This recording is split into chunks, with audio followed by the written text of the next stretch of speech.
We are live. Good evening. I'd like to welcome everyone to the Dublin City Council Community Development Committee of April 27th. Could we have a call to order, please? Roll call. Mr. Keeler? Here. Mayor Ambrose Grooms? Mr. Reiner? Here. Before you have the minutes of the March 23rd, 2021 meeting, is there a motion to approve the minutes? So moved. I'll second. All in favor signify by saying aye. Aye. Opposed? Okay, minutes approved. We're going to move on to Chase Ridge, who's going to run us through the 1, 2, 3, 4, 5 applicants for the beautification of your neighborhood grants. Chase, you want to take off with them? Yeah, thank you. Let me get this PowerPoint pulled up really quickly. All right, can you all see that okay? Yep. Great. So this is the spring 2021 round of the Beautify Your Neighborhood grant. The city received 5 complete applications. So those are before you this evening for review and a recommendation of approval to City Council at a future hearing. These applications really span the geography of the city. So you can see those kind of pinpointed here, ranging from Windup Woods and Riverside Woods on the eastern edge of the city, all the way over to the western edge. You have Tarzana, Savannah, and Bishop's Run. So for a bit of background, the total budget this year, as with years in the past, is $32,000. This year, with those 5 requests, that totals $23,244 approximately. And so you can kind of see that breakdown here. You've got 4 $5,000 requests, which is the maximum request. And then you have a request for approximately $3,200. So all that added up, there is a remaining balance of approximately $9,000. And so I'll go through these requests one by one. I'll pause at the end just to allow you all some time to make comments, suggestions. Yeah. So first one here is Bishop's Run or Bishop's Crossing. This is the city-owned, reserved, HOA maintained along Highland Croy. So the proposal this year is for new trees along that Highland Croy corridor and within that reserve. This includes 10 swamp white oaks, 10 bald cypress, and 10 green giant arborvitae. And this is really a one-phase and a multi-phase project to kind of fill this area with additional trees for sound purposes, as well as just for beautification purposes. So this amount requested is for $5,000. And with that, I'm happy to answer any questions on this one. We also have an applicant in attendance to answer any questions as well. Great. Let's have the applicant make comments, and then we're going to go through the committee and see if there's any other comments. Is the applicant available? Yes, it's Chris Miller here. Chris, welcome. Yes. Good day. Well, I can jump. You want me to jump in on? Yes, please go ahead. Tell us about your project, what you're trying to get accomplished. Yeah. Okay. What this project is the 3rd phase of a project that we started 6 or 7 or possibly 8 years ago. Our community is 15, 16 years old now. The original landscape design included 2 cherry tree, what's referred to in the landscape architecture realm, bosques, B-O-S-Q-U-E. Essentially, they're grid plantings of the same tree. So we had approximately 90 cherry trees and 2 plantings on either side of Tullymore Drive in a grid pattern at our entry from Highland Croy Road. the plantings experienced a number of issues out there. We had some drainage issues out there. We've had the cherry trees proved not to be sited real well for that location, in that they were subject to winter frost cracks. And so we were constantly experiencing a lot of dieback in those trees, or trees needing to be replaced. What we initiated then was to redo the master plan for that through the city. And what we've done is go to some more naturalized plantings out there, some trees that tolerate poor drainage a little better, taking into mind wildlife, things along those lines, to try and encourage, we are across the road from Glacier Ridge Park, so we're trying to keep that sort of natural look going down through there. And additionally, with all the development going on north and south of us, off of Highland Croy to Jerome Village, we're getting an awful lot more traffic, vehicular traffic down the road. So we've also looking for this to provide a little more visual screening and some sound modification there during the summer. And as I said, this is a proposal for a planting of 30 trees that will be, hand placed out there with buy-in from the city's horticulture or code compliance division. So any specific questions I may have generated there? No, my comments are that I saw the cherries go into decline along that planting, and I think you've selected very wisely some plants that can take that clay and that wet ground. So I want to see if any of my committee members want to make a comment. Does anybody want to comment on this particular project? Thanks, John. My only comment, thanks for doing all of that. That's really a lot of work to coordinate with and get the pricing and all that. So really appreciate you doing that. My only question would be, I've seen a lot of damage recently by deer to the trees along Highland Croy as they're just being pushed out of some of the naturalized areas over there. And if your quote included any tree protection on the trunk for the oaks for deer protection come, October 1st or so. Yeah, we really haven't had any issues on oak trees that we have in the existing plantings out there, or any that we've put in. Where we've run into an issue here this past winter was buck rubs on the green giant arborvitaes. So that's what we're seeing there now. Is we're going to need to see what is going to make it and what potentially might need to be replaced from our last planting. So yeah, that's the reason why I bring up the white oaks. It's really hard to protect the arbs and the bold cypress, but maybe you won't have trouble. Just a suggestion. Okay, very well. Thank you. And something I learned from my clients is that it's really strange to protect these trees. You have to spray them and put 2 kinds of deer repellent on them twice a month. But I found out something else happened from a client. They said you can buy this cherry tree netting that keeps the birds out of your cherry trees when they're fruit bearing.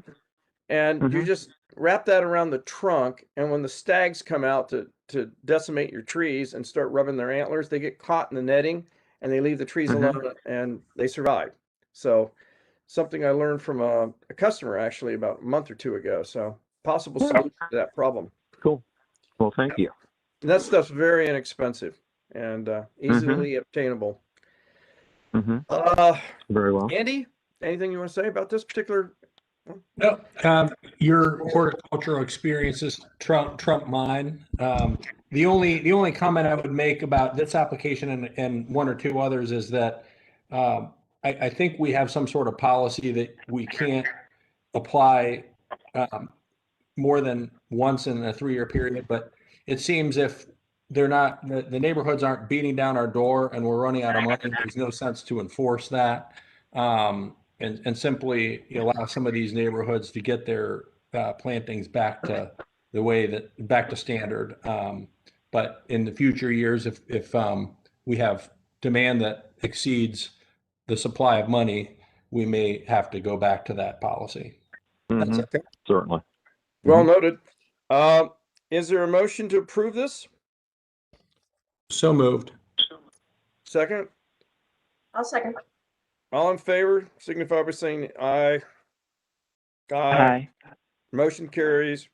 Thank you, Chris, for your efforts out there to beautify that area. I am sorry about the cherry trees. That was a really poor choice by the landscape architect. You know, this isn't cherry tree country, and they get borers in them, and they're what you said, they get frost cracks and they die. So thank you for your efforts to beautify our city, and Certainly.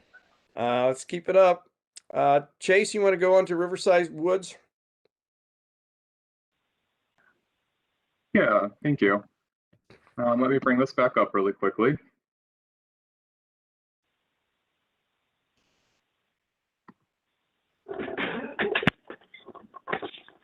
There we go. Okay, so the request for coming from Riverside Woods is for $5,000, which again is the maximum request possible. So this is for the removal of dead or dying plants and trees entry area, which you'll see in that bottom left-hand side of your screen. So includes the relocation of existing plants, which staff had identified to be in good shape, as well as small trees and ornamental grasses. And with this, the applicant is proposing to install new deer-resistant plants, such as forest pansy redbud and summer crush hydrangea. So with that, I'm happy to answer any questions on this one. And again, the applicant is also in attendance today. Thank you. Would the applicant like to make some comments? Don't have to, but you're welcome to. Sure. My name is Peg Alexis, and this is our third time to come to you for a grant. Our entry is basically 15 years old. The island area is predominantly where we're doing our project, and a lot of the plant material that we have is pretty much reached its maximum. When I have to come up, can I go on your? Oh, absolutely. I'm sorry. Hey, if you are a call-in user, could you please mute your phone? You are a call-in user to this meeting. If you could please mute your phone, we're getting some feedback. Sure would appreciate it. Sorry about that, Peg. Oh, no problem. Anyway, so the plant material that we have is 15 years old. It's pretty reached its maximum life as far as showing any beauty. Things are overgrown and just looking like it's just not looking very good. We are all about color. We want to have a lot of beauty. And so we have spruces and service berries. The service berries, some of them still look okay. We want to relocate some of those, but not all of them look that great anymore. And we want to just add the color and to be the wow factor. I do remember some of us that are original residents, well, those that built their houses first are original residents, but those of us that were here first when we weren't built out, the entrance was a wow factor. And there were people that made comments that they wanted to get wedding pictures taken in front of our entrance, and you know, who did the landscaping and that sort of thing. And we've sort of lost that wow factor, and that's what we're trying to get back. So that's the gist of that's our goal, is we're working on that island, and then as time goes on, we want to do some other stuff that plant material needs to be replaced. But this is going to help us really get a big start on getting that entrance back to that wow factor. Any questions? Thanks, Peg. I don't have any questions. Chris? This was the one where the you're going to power wash the wall too, but that was taken out of this scope, correct? Because that was deemed in making Yeah, that because work? it was determined that that's more maintenance. So we're still gonna power wash it, but the residents are gonna do it, so we won't incur a charge for it. It's gonna be we've got enough residents that are willing to come in shifts, small shifts, because of COVID. You know, even though outside things are better and more people are vaccinated, we're probably gonna have 2 or 3 different groups maybe come in, and groups of 6 to 10. They're going to work. It's going to help out with this project, but then we have a couple of guys that live here that are saying that they're willing to run the power washer, and as long as we provide the gasoline and the manpower, then we don't incur a charge. So our landscaping company is willing to loan us the equipment. Well, that's great. And that's because the stone wall still looks really nice. And once you power wash it, maybe put a little bit of a cleaner on it and power wash it, that's really, really going to dress it up. I think you'll get back to that wow factor pretty quick because Yeah, it's really beautiful over there. thank you. I didn't know if you had any other questions about anything. John, you're muted if you're trying to speak. Hey, Peg, the design is straightforward enough that I think we get it. So I think we're in good shape there, and I thank you for what you're doing. Is there a motion to approve? So moved. I'll second. All in favor, signify by saying aye. Aye. Opposed? Thanks, Peg. Thanks for your efforts. Much appreciated, and this is what makes Dublin great. Next applicant is Savannah. Chase? Yeah, so as was mentioned, Savannah is the third applicant tonight.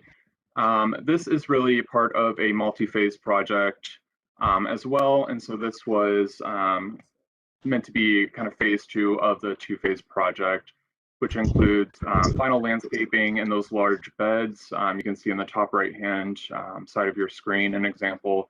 So these beds are primarily along Winemac Lane. It replaces large areas of landscaping that died from disease over time.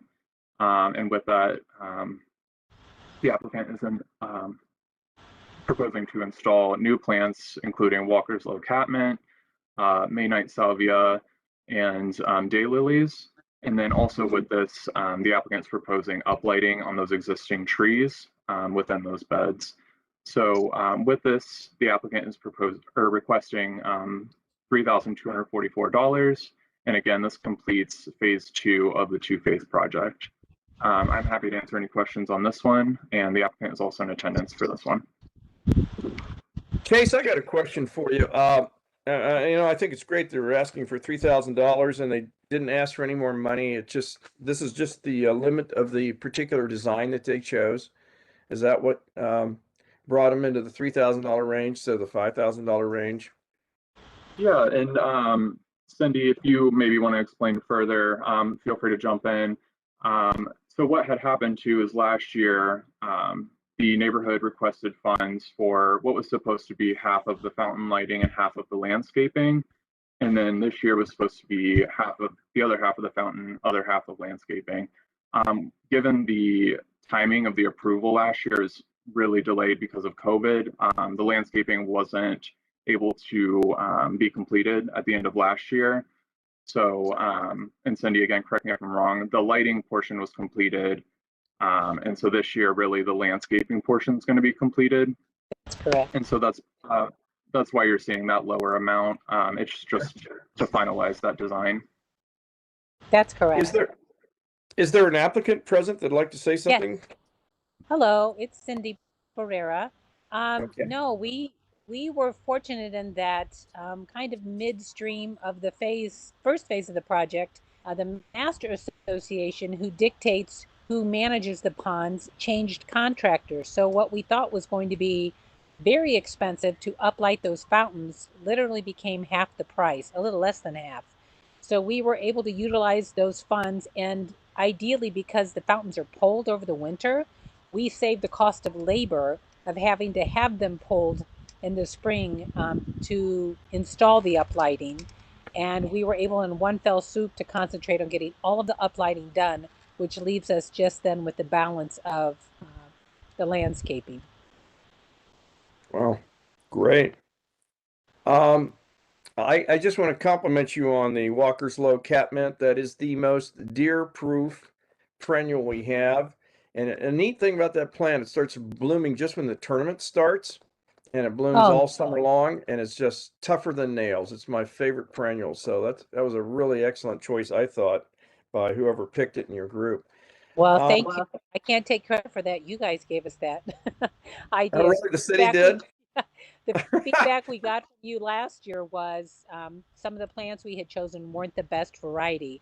So we took into consideration what you had recommended, and the groundskeeper was able to incorporate all of those and add some of their own touches as well. But it should be really beautiful when it's done. We're really excited.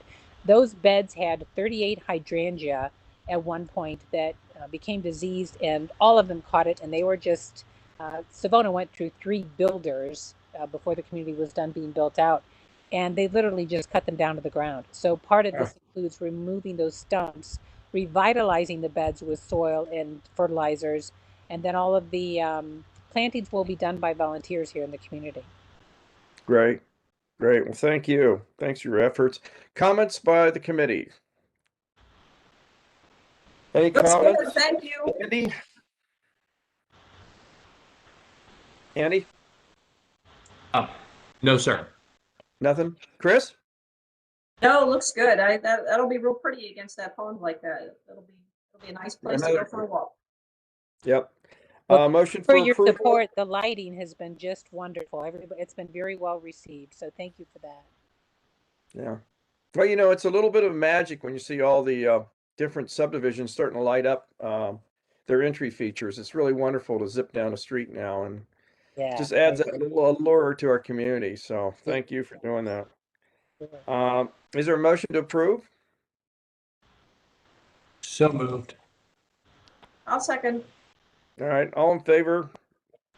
Signify by saying aye. Aye. Opposed? Yet. All right, well, thank you. Thanks again, Cindy, for your efforts. Chase, we're going to move on to the next one.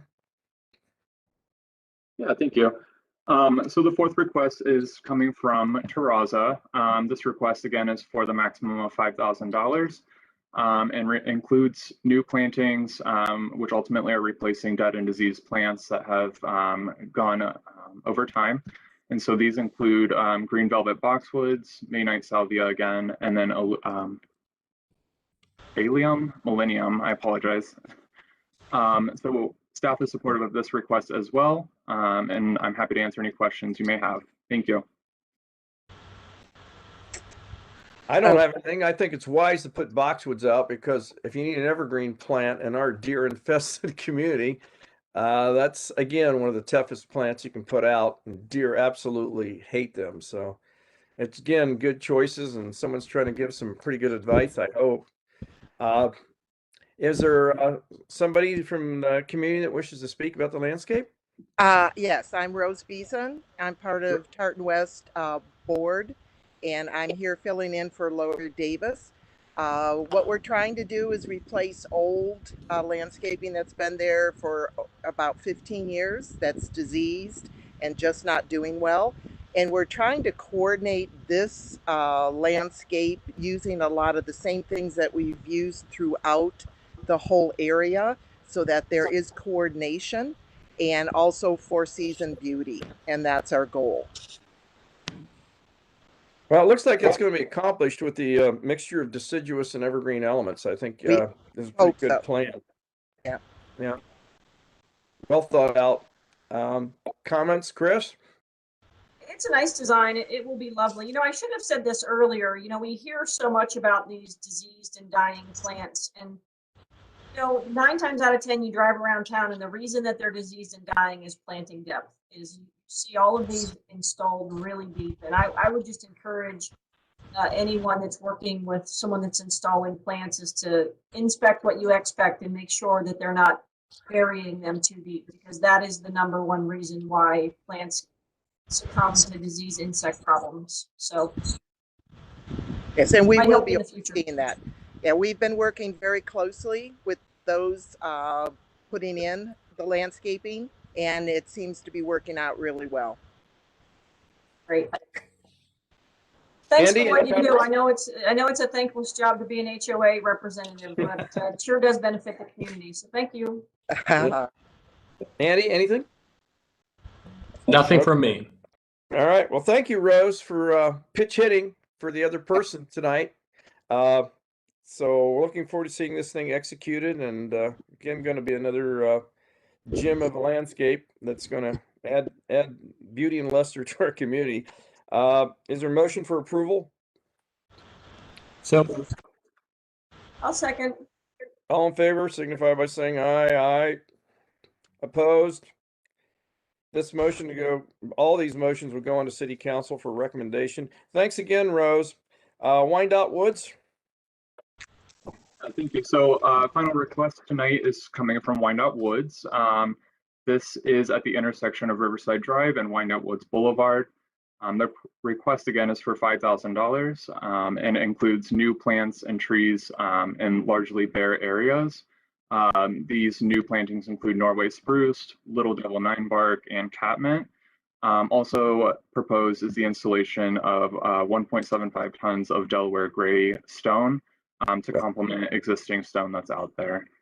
So again, happy to answer any questions you all may have, and the applicant is in attendance.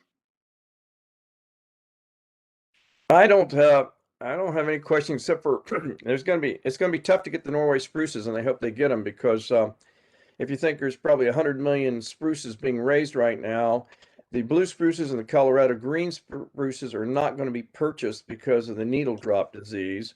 So all of a sudden, everybody's rushing in the industry to buy what's left of the other half of the selection process that doesn't generally need spraying in our area. And that would be the Norway spruces. So I hope they're able to secure those ASAP for this project, because they're going to be really difficult to get. And also the digging season for those will end very shortly, as soon as the needles expand out in the next month or so. So that would have to be put off till next fall. So I wish them luck in that effort to try to get this done. So Hey, John, do you with think the it'd be wise to give an approved substitute to a fir? yeah, I love Chris, I love white firs. I think they're fantastic. What do you think? Yeah, You I would put an approved substitute on here, because I'm with you. I don't think they'll be able to get much in terms of evergreen stock. So if we can just list on there that there's an approved substitution for a white fir, then that'll untie their hands a little bit. Yeah, no, I agree. That's a good suggestion, Chris. Thank you. Is the applicant, would the Yes, applicant like, there we go. I see you. it's Kathy Please. Harder. I'm one of the trustees here in Windup Woods. This is our third time for this application, meaning we've used you 3 times. And so we're really excited about it. The neighborhood is 18 years old. And because of that, I feel that City Council has really seen the need of understanding why this committee is really important to Dublin, because you know how expensive it is to keep up with these neighborhoods and our front entrances. So this is vital to all these neighborhoods. So I'm just really happy that you all do this, and I'm glad that you make the process easy. Chase is wonderful to work with. And we bring our neighbors together to talk about our entrance, and people feel that they want more color. So I think this adds to that. They also like the idea of adding in the stone, more stone. Our front entrance sign has stone in it. The sides have stone. So this will incorporate that in just to bring it to another level. It is low, but you will be able, when you're driving down Riverside towards our neighborhood, get a little glimpse of that you're coming up to the neighborhood, which we kind of like that idea. We've heard that from neighbors. It'll be low. It's not going to be something that you can't see and so forth. And then really some of the bare areas, we put in a whole bunch of I forget which name, I'm sorry. But a whole bunch of large bushes that have plants and wonderful things like that and colors. And so we hope to enhance all those. So I'm looking forward to this. And again, we appreciate this so much on behalf of all the neighborhoods. We know, Kathy, this is a really complex design. I mean, this isn't a halfway design. You guys went all the way with a really aggressive, interesting project. It's huge. I mean, and to see you guys working your way through it is really a compliment to your efforts and the people that live there. Uh, Comments by the committee? Chris? I don't have anything. Good to see you, Kathy. Thanks. Thank you for everything. Andy? I've got nothing. All right, man. Well, thanks again, Kathy. It's good to see you again before the too. committee. You're becoming a very popular face. That's Is there a motion for approval? So moved. Second. All in favor signify by saying aye. Aye. Aye. Opposed? Motion carries. We'll send these all up to city council and hopefully we'll have them all approved. And again, thank you for all the applicants for taking the effort to make our city beautiful. It's a lot of work, as Chris said, and it's a thankless job to be an HOA and managing the lifestyle of your neighbors. And there's a lot of thankless minutes and a lot of accusations that most of the time you don't deserve any of, but you're working for the common good. So God bless you and thank you for everything you guys are doing. Tonight we're going to move on to the Dublin 2035 framework, and that's going to be handled by Jenny Roush. And Chase, thank you very much for your efforts in this, for bringing these in. And again, that's a lot of work on your part to sort your way through them all. And thanks again from City Council for what you're doing. Jenny? Here, good evening, everybody. I have a brief overview of what we're going to cover tonight, which is just a quick summary of your materials, and then I'll turn it over to our consultant team. Jamie Green and Logan Stang are here to help us work through the 2 questions that you have tonight, and we'll get moving on 2035. You're the 4th of our 4 committees to tackle this first part of milestone 1, which I'll share what that is as we go forward tonight. Okay, so as you mentioned, this is 2035. So tonight, as I mentioned, I'm going to give a brief overview, talk through our milestone timeline, and then talk about our purpose tonight and the theme work of this committee and what your charge is. And then we'll have that facilitated discussion. And as part of that, we'll talk through the next steps for how we're going to move forward.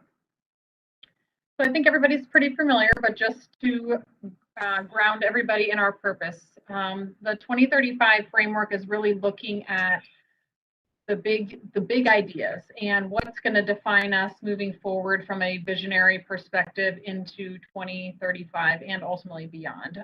So we have begun this discussion with the other council committees and then with council and staff as a whole, with really wanting to look forward and think big as we move into the next 15, 20 years and how Dublin defines itself. Obviously, Dublin's always been a very forward-thinking community, and how do we continue to be that community that pushes ourselves and looks forward and stretching our thinking.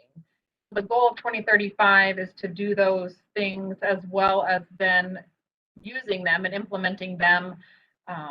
Or using them to implement other policies and documents that we have, such as the community plan, CIP projects. So how do we help tackle those big community challenges and these documents, these major guiding documents that help push us into the future? So we'll use all the work that comes out of this 2035 process to help guide us as we move forward. So as part of that, we have really divided your work up into 3 milestones. So on the far left-hand side of your screen, obviously we've had the initiation period of that, where we had some initial council meetings and work sessions to sort of start generating these ideas, but then really wanted to drill that down into 3 major milestones that will take us through the end of this year, which hopefully will end in the adoption and then us being able to use this and implementing moving forward. So tonight we're really beginning this committee's discussion on milestone 1, which is really initiating and discussing those initial big ideas. So what are the things related to land use? And I'll go through what that includes and what that means, so we can sort of narrow our discussion. But what are those big ideas? And and getting those from the committee and from staff members. We definitely have city staff here as well that are engaged with land use and that portion of the city and want to get their ideas as well. So then leading from milestone 1 to milestone 2, that will be the additional research phase, which will include a public engagement piece as well as expert engagement. That's definitely something we've heard from council, that they want to hear from potential experts on some of these topics to help us form these big ideas into something more concrete as we move forward. And then milestone 3 will be refining that and prioritizing that, which again will hopefully end in the completion of this by council. And again, each of these milestones doesn't necessarily equate to meetings. Some committees may require additional time, some may require less time, and then we'll have touch points with council as a whole as we move through this process, just to make sure that everyone is updated as we go and can have that discussion as a whole group. So in terms of tonight's charge, as I mentioned, Jamie Green and Logan are here to help us as well. So obviously we can hear from the committee members, and then we have division directors who are here, as well as other department directors who will ask as they turn on that they turn on their camera so we can see everybody's faces and make sure that we're calling on everyone and having everyone the opportunity to participate. But our goal tonight is to answer 2 questions. So what are the big ideas for your theme, and what does the committee need to know to justify these ideas?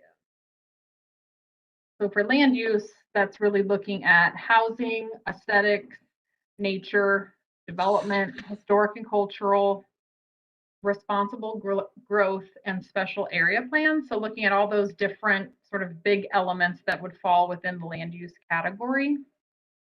And we included in your packet sort of this big idea starter that we've shared with each of the committees. And the land use is the one highlighted here on your screen with the blue box. So we wanted to take and let you know that we're really digesting what council has said, in our first 2 work sessions of looking at what are some of the ideas that may come out of that, that we can use as part of that big idea starter. So for land use, the 3 that we had so far, we're creating mini cities at the OCLC Ohio University campuses, the potential for a cross-jurisdictional partnership for the redevelopment of Tuttle Mall, and establishing a mini mass transit system. So those were, again, some of the initial ideas, but the goal tonight is to build upon those, bring completely new ideas, and we haven't shared out what the other committees have done yet, because we really wanted everybody to come into this fresh. I know some of you have participated on other committees, but we really wanted you to come in with your fresh ideas without any other judgment or thoughts ahead of this. And then we'll put all those together as we move forward through our milestones. So unless you have any questions for me, I'm going to turn it over to Jamie and Logan for them to do their part. Okay, Thanks, Jamie, Logan, welcome. Good to see you again. And again, I want to thank you, Jamie, for all the help you've given us over the years. You've been very influential in the development of our success, so thank you. It was always a pleasure working with you in the past, so thanks for everything you've done. I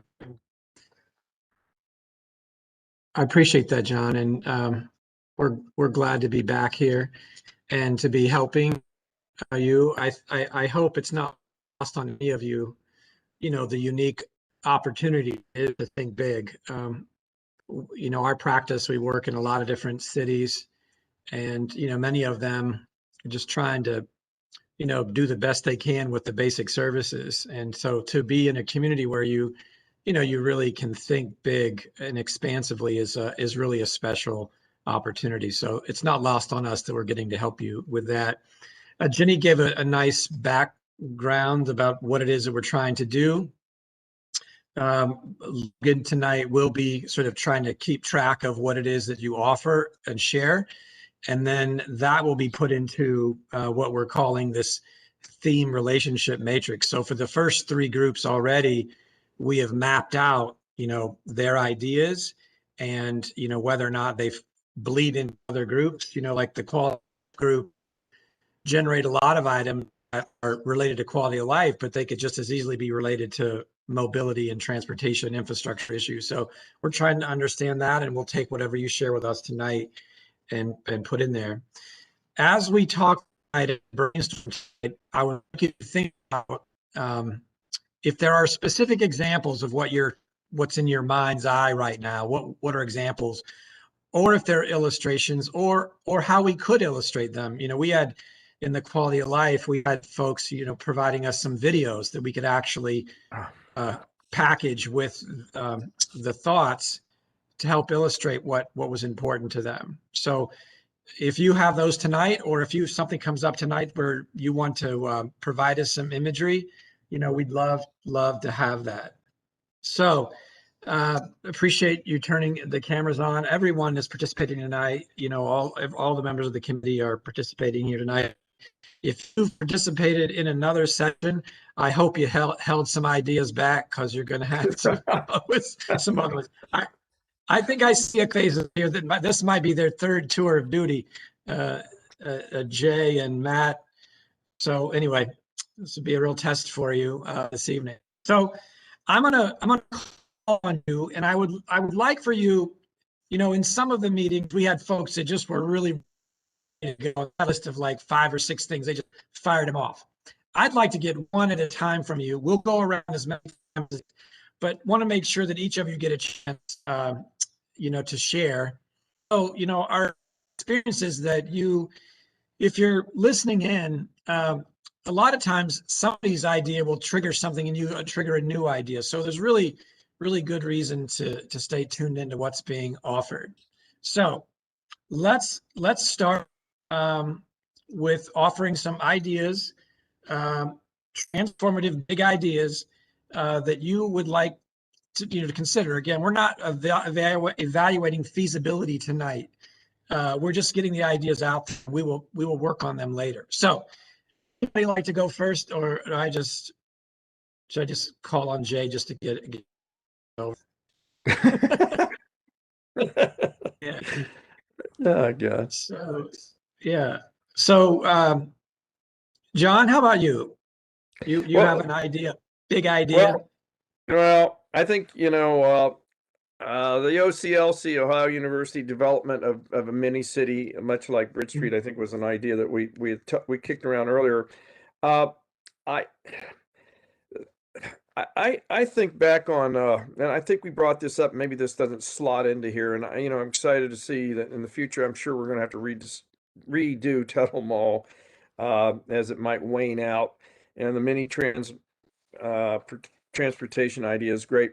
Something I did see, and I think we just started touching on it, and some of the people touched on it last time, was the community, and I saw this in Rouen, France, and every evening at 10 o'clock, they did the history of France projected on the facade of the cathedral. And so even though there was riverboat people, everybody came up and sat down on the brick, the young people, and it adds such extra luster to the city's scape at night to have this thing. It was well done, and I know there's some really advanced companies in Europe that do this, because I started making inquiries about it, and I'm sure we have them over here. But this projection was so well executed with the sound effects that it gave you people actually came to see this, and I'm not talking about hundreds of people. We're talking probably about thousands of people in that courtyard watching this. And I went back and watched it 2 or 3 times because it's just so well executed. And what a neat thing to do to define your sense of place, let people know about Dublin and its history. And so, that if we were to allow one idea, and we've already hit on a whole bunch of good ones, I'd love to see something like that done down at Bridge Street on the side of one of the buildings. Because people could be gathered on the bridge. We're building a beautiful park down the river. They could be sitting, they could be standing in the park when this is done. And it was really methodically well done. I look back at the projection center that was showing this thing, and it had motion. It was just really a cool sense of community history, and it just drew people down there every night. And I thought, man, they'll get tired of it. No, thousands of people were there every night to observe this thing. And it ran from probably 10 o'clock to 11. Yeah. But created a lot of activity in the city center down there and just made it a very, very special thing. So that's just one of the things I think I'd like to see us explore. Okay. All right. We'll come back around if you got more there, John. When you were describing that, it made me think of Illuminati down in Cincinnati. I don't know if anybody here has seen that every other light show, but it is extraordinary what they can put on the facades of those buildings down there. And I apologize. I have pictures of this thing, and I still think I got them somewhere. And it is just amazing the way they did this. They covered everything from the Viking invasions to their city to it was just, and we have that same kind of history here. We have Simon Kenton, probably well more deserved than Daniel Boone or Davy Crockett, but not a good publicist. Moving through here, and so I mean, we got some great history, but you know, we got to dig it out and get our people excited about it. Okay, great. Thanks, John. Yep. Mayor, is there anything you'd like to offer? Well, one that's a big project. I don't know that it's a big idea, but I would really like to see us focus in on missing teeth in our pedestrian bicycle connectivity in the city. You know, we've done a pretty good job in a lot of places, and we just have a few spots that are missing. I would really like to see us focus in closing that gap and crossing the tape on that. One thing I'd really like to see us do is I'd like us to talk significantly relative to land use about sustainability and blueways, soil preservation, soil protection, and sustainability. And I think we have a long way to go in those spaces as a community. So those would be the big ideas. You know, we've got to figure out better ways to do some of the things. We've done really well in terms of curbside recycling. That's been a huge victory for us. Yeah. We have a lot of work to do in solar, and you know, what would solar look like in Dublin? You know, we really have not made much headway there, and there's a number of reasons, restrictions at the state level, so on and so forth. But for me, land use, we don't have that much land left to use, so we're going to be reusing some land, and that's going to be, you know, largely driven by the market and what we see is available. But I think, you know, I think that every community that has at least the ability to have some level of food production is a better community. Be that through community gardening or maybe preservation of some agricultural land. And, you know, I think that speaks to our history, and, you know, there's no mistake why, you know, the Field of Corn was the third or fourth installation of public art, right? The first was Chief Leatherlips. You know, it kind of goes back chronologically to our story. So I would really like to see us have the ability to preserve some of that. And solar, blueways, and how we're going to engage our people. You know, all the news about Jack Hanna recent, and you know, the contributions that he made to animals in the world, right? But he always said, you touch the heart to teach the mind. And I think the exploration of our blueways and of our soil protection corridors would provide the opportunity to touch the heart so that we could possibly teach them about sustainability issues. So those would be the first three that I would have.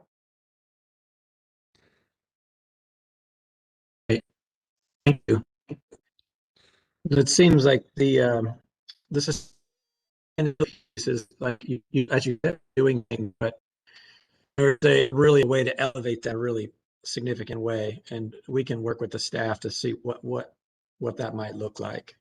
Andy, about you, I know you've been in other sessions, but I have, thank you. So Chris, talking about sustainability, chickens are sustainable. Wink, wink. So it takes one to know one. That's all I'm going to say. The first element on the list on the slide is housing. And so to a lot of you, I'm going to sound like a broken record or a one-trick pony. But to me, it's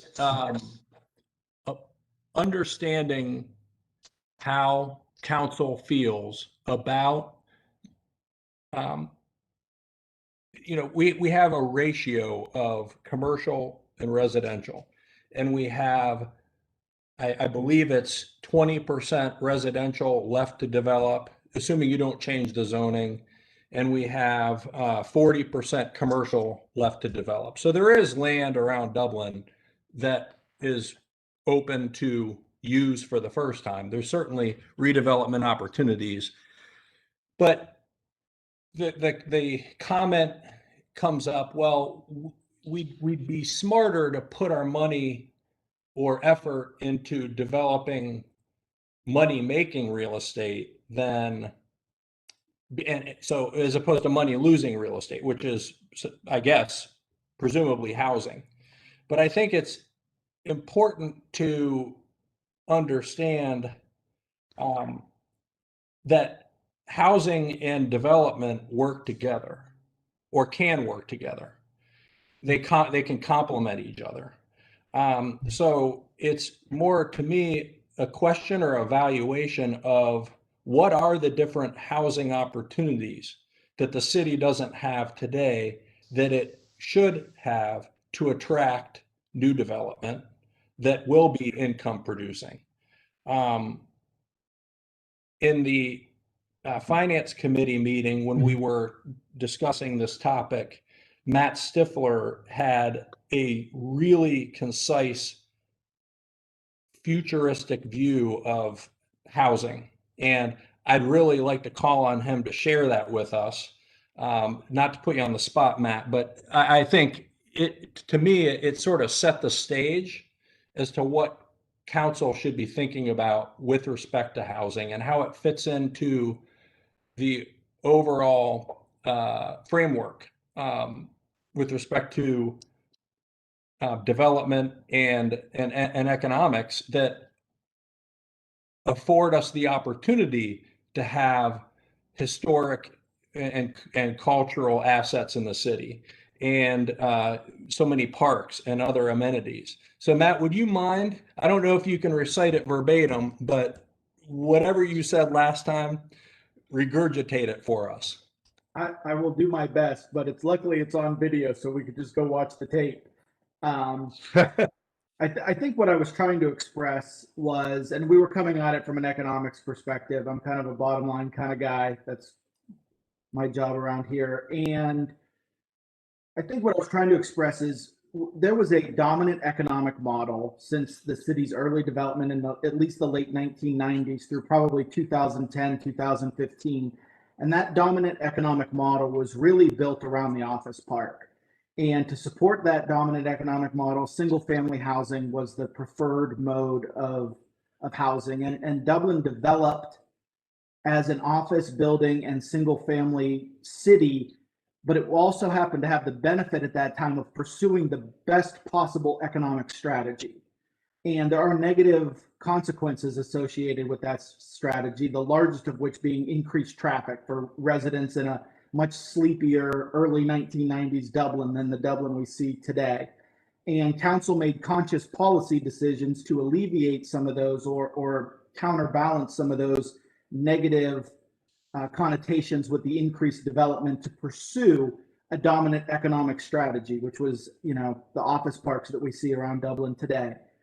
Since at least 2010 and most acutely since March of 2020, the dominant economic strategy has clearly changed. People aren't interested in being in strictly an office park. And we see that in the conversation a little bit, starting back in the early 2010s, culminating in Bridge Street, a mixed use district. So we have the start of a different economic paradigm to bring companies in, and it contains in it different housing, different commercial, different retail type options than the office park single family, which was the dominant strategy to that. We're in the process of finding out what the new most beneficial economic model is. If people aren't going to the office, where are they going to work, and how are they going to work? And we're just going to spend the next year or two studying that phenomenon. But as we study it, there will be a way to maximize revenues from whatever that new model is. And it probably won't be office parks. It's going to be bridge park, connectivity, multi-development type, commercial, residential, retail type real estate. So which came first, the dominant economic model thought that spurred the housing, the single family housing and the office buildings, or did the single family housing and the office buildings also just happen to be the dominant economic model? I think we can move what we supply in Dublin by following the dominant economic model, and that's how we continue to win financially. And when you have the resources to continue to win financially, you can provide parks and, you know, best in class services and all those type of amenities.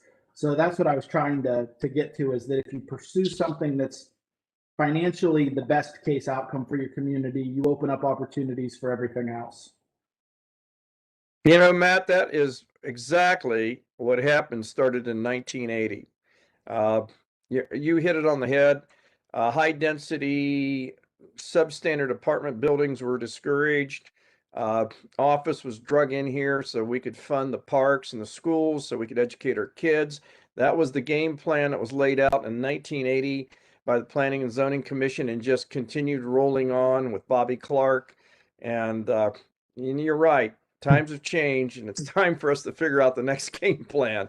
But it worked super, and it set our city in a really good financial position. So your analysis, I think, is right on. Right.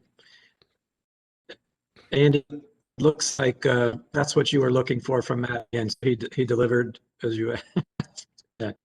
Yeah, he said it better than I could. Right.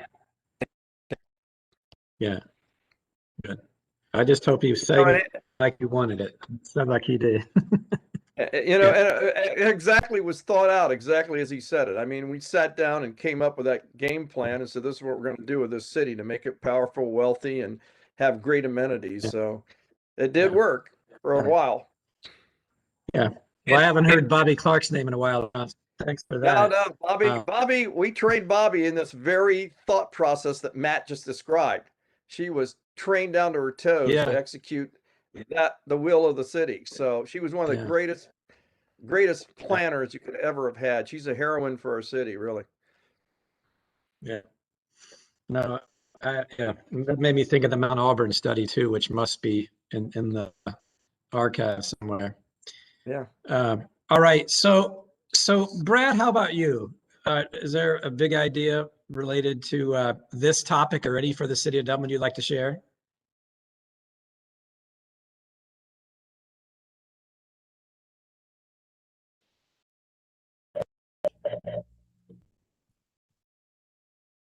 Okay, can you hear me now? Sorry, my screen is freezing a little bit. I'd like to share a document if I can.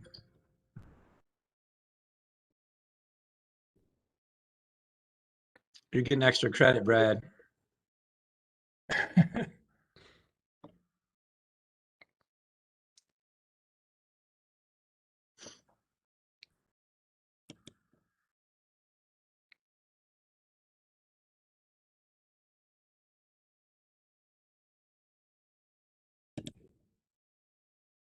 Do we have anything shared up there yet? No, not yet.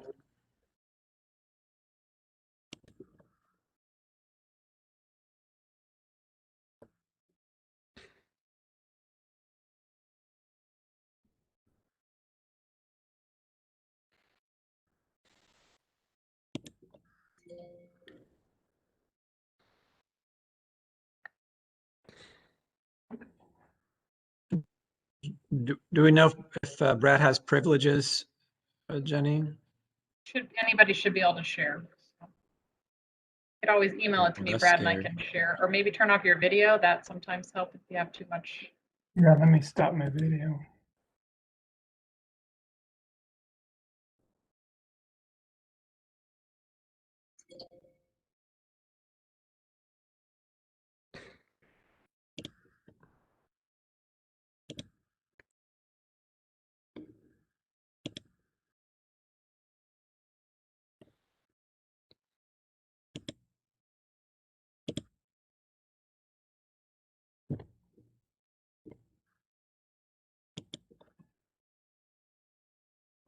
Sorry, my machine is kind of freezing here. Why don't you keep working on it, and maybe someone else could get an idea here. Okay. Maria, do you have something you would like to share? Hello. I don't have a specific, unique idea. However, maybe I have some thoughts that can trigger some other people's ideas. I wanted to talk about it quickly about an experience I had a few years ago where I was visiting my parents in Fort Myers, Florida, and we went on a day trip to I think they probably call it a master planned city or a planned town, and it's called Babcock Ranch.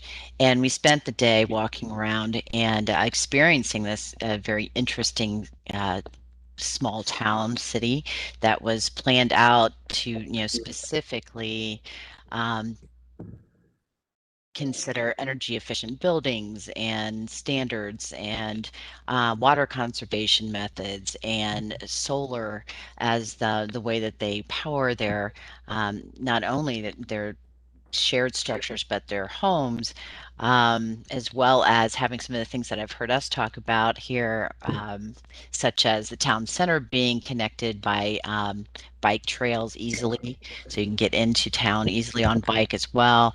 Self-driving mini transport that I did not take, I got to tell you, and and 1 gig fiber optic to every home there, for instance. So I don't have a particular idea. I thought it was interesting that there's, an actual town specifically designed in this way. And it made me think about when you were talking about mini cities, which I'm not completely certain I understand the concept yet, but I thought, it might be a way to start thinking like maybe we can do some type of conservation method or some type of solar method or something small scale for whatever Right. mini city Right. may come up. So that's my thought.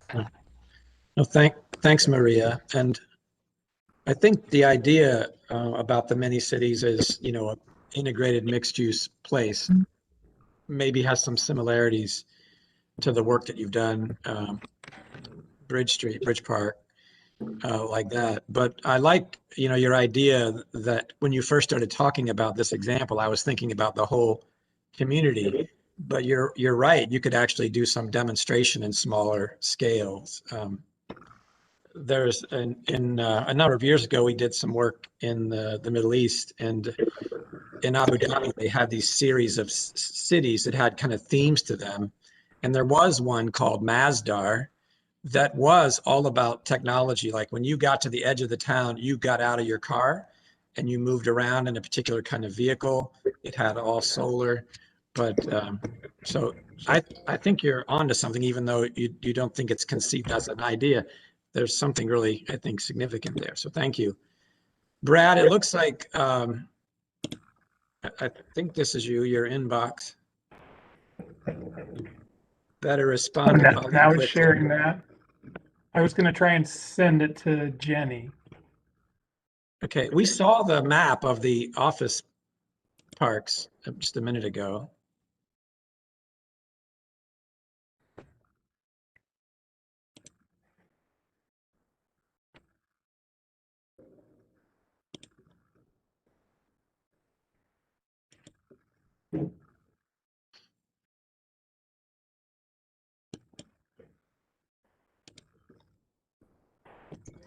Sorry, can I just send it to Jenny and see if she gets it? That's perfect. That's perfect.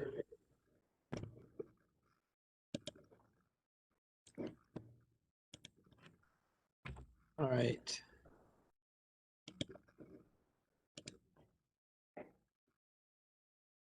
So how about Kathy?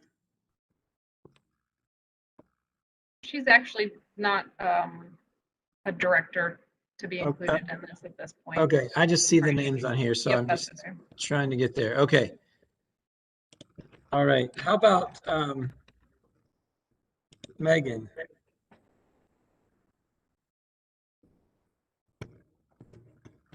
Hello, everybody. So this is really tough after having watched all of the previous committee meetings because there were such great ideas. But something that I've been thinking about, we've talked about the 15-minute city, and we've talked a lot about first mile, last mile initiatives. And a similar concept would be to have a goal for all residents to have access to multimodal transportation within a certain distance of their home. So for example, we could strive for all residents to live within a quarter mile of a mobility hub or a car share, bus stop, a passenger rail station, or a Hyperloop station. So those would all So be can you, tied to, okay, because I can't make use. hi Jenny.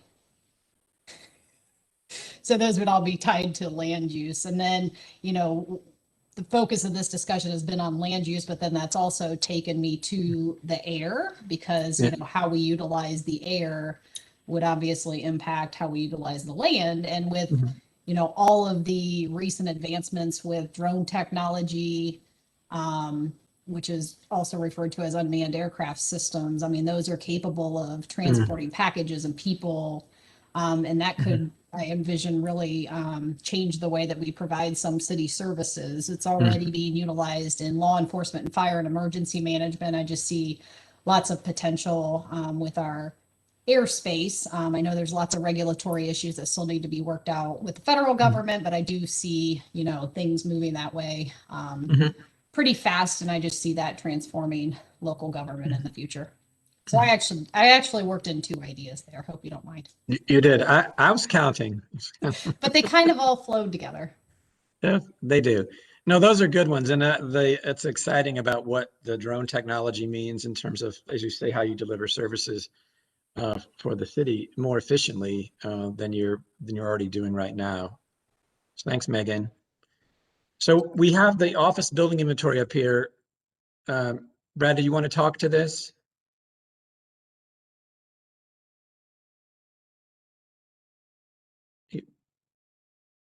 You're muted, Brad.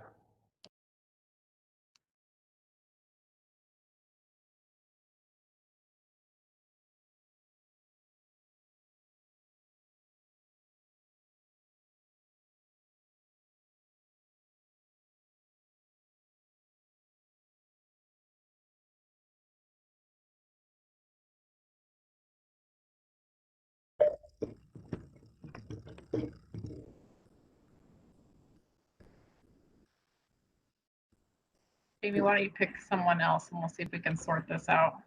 Okay, how about Matt Ehrman?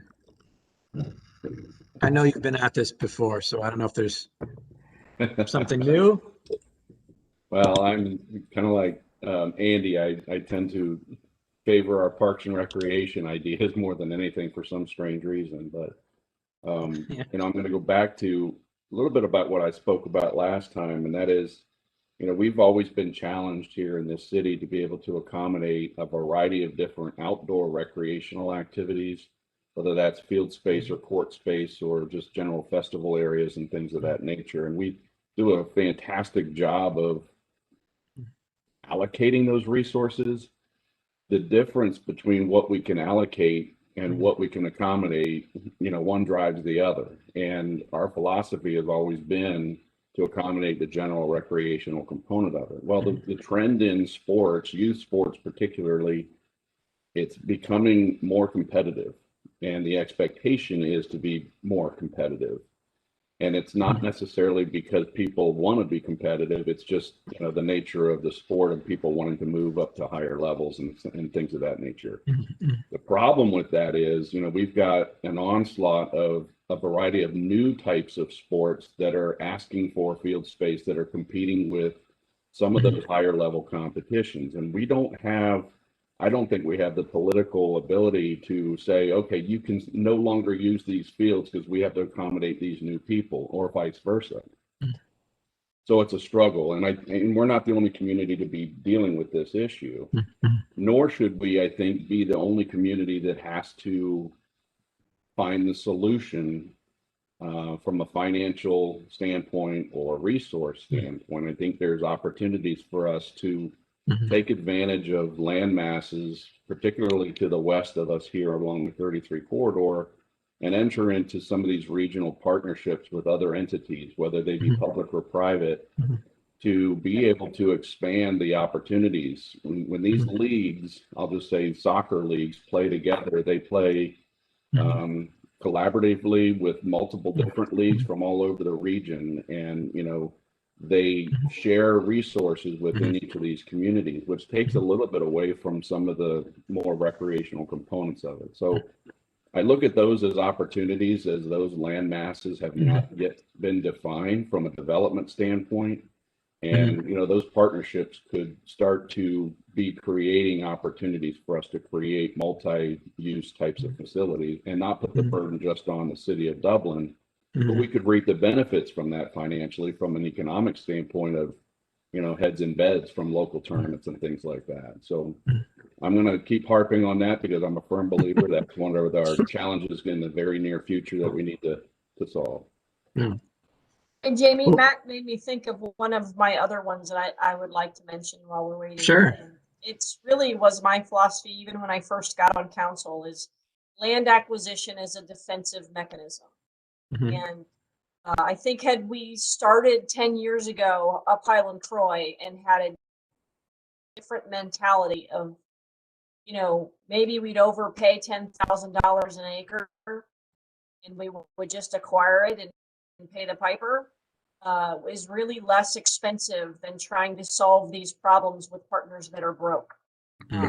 So my big idea would be to adopt a strategy of land acquisition as a defense mechanism.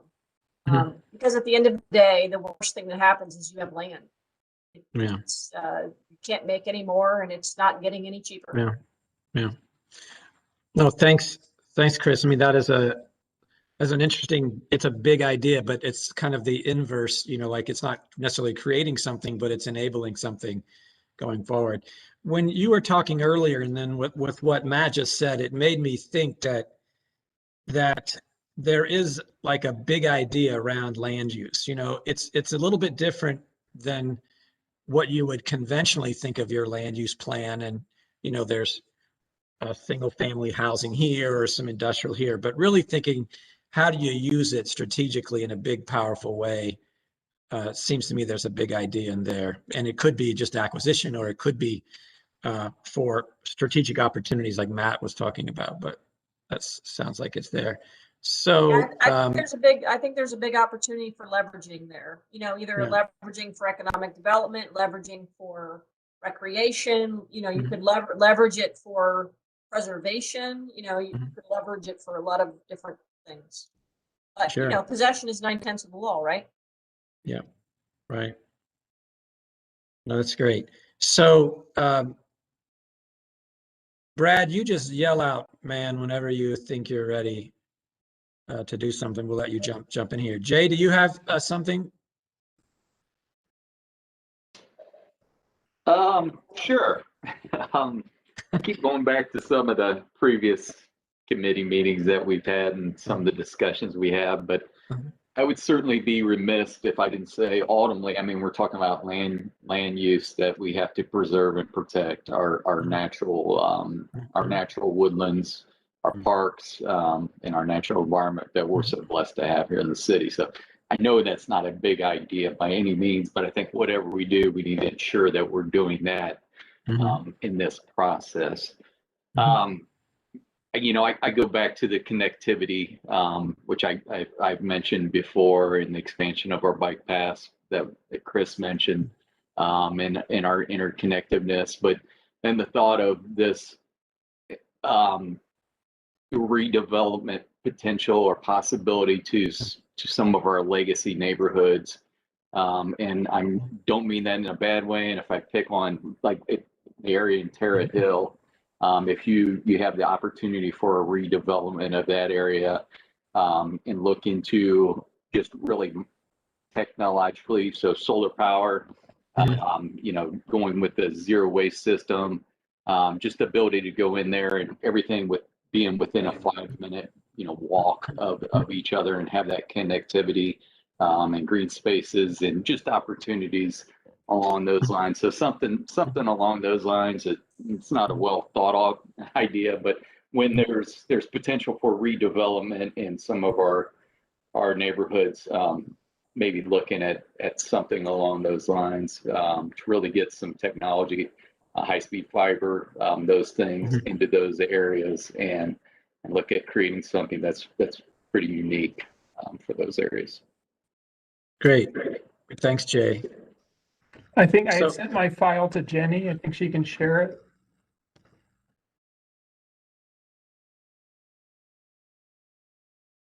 All right, Brad. Okay, so, sorry for all the issues. My machine is No. not real stable right now, so I'm going to keep my video off. But, No worries.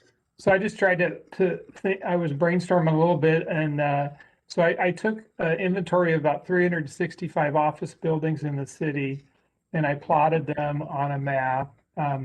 Larger the circle is, obviously, the more square feet. The darker the circle is, the older the building is.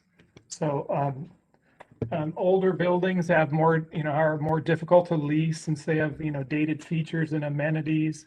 My thought is, obviously, we want to try and make sure those buildings are still useful and people want to be in them.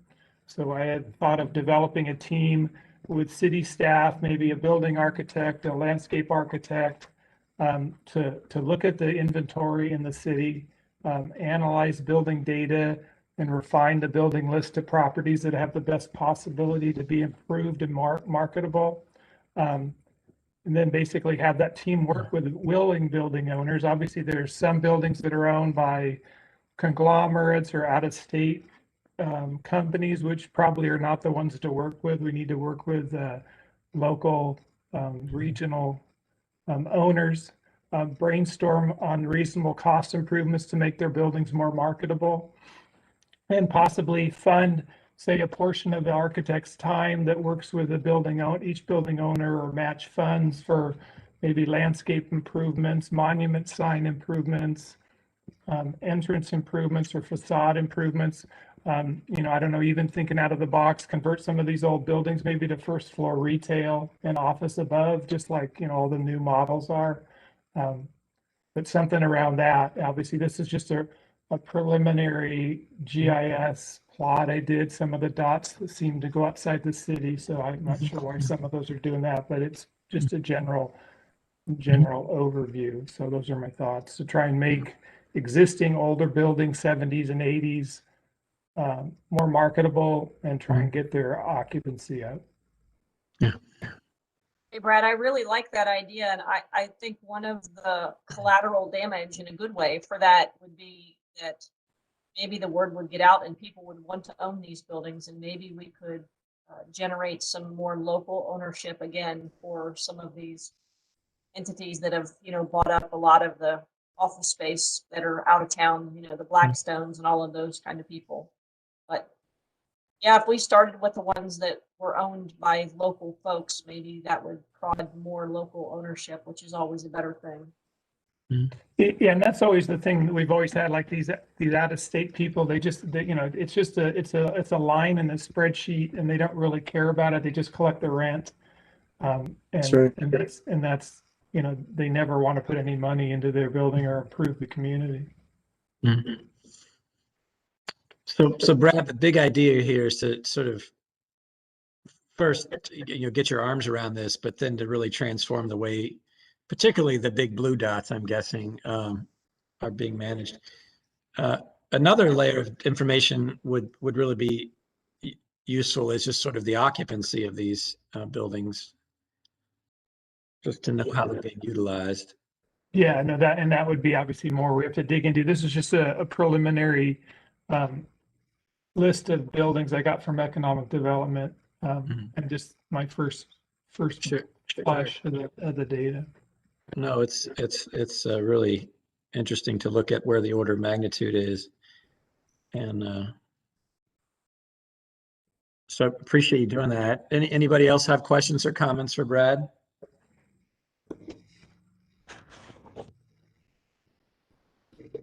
All right. Well, thanks for persevering there, and thank you guys for putting up with it. Yeah.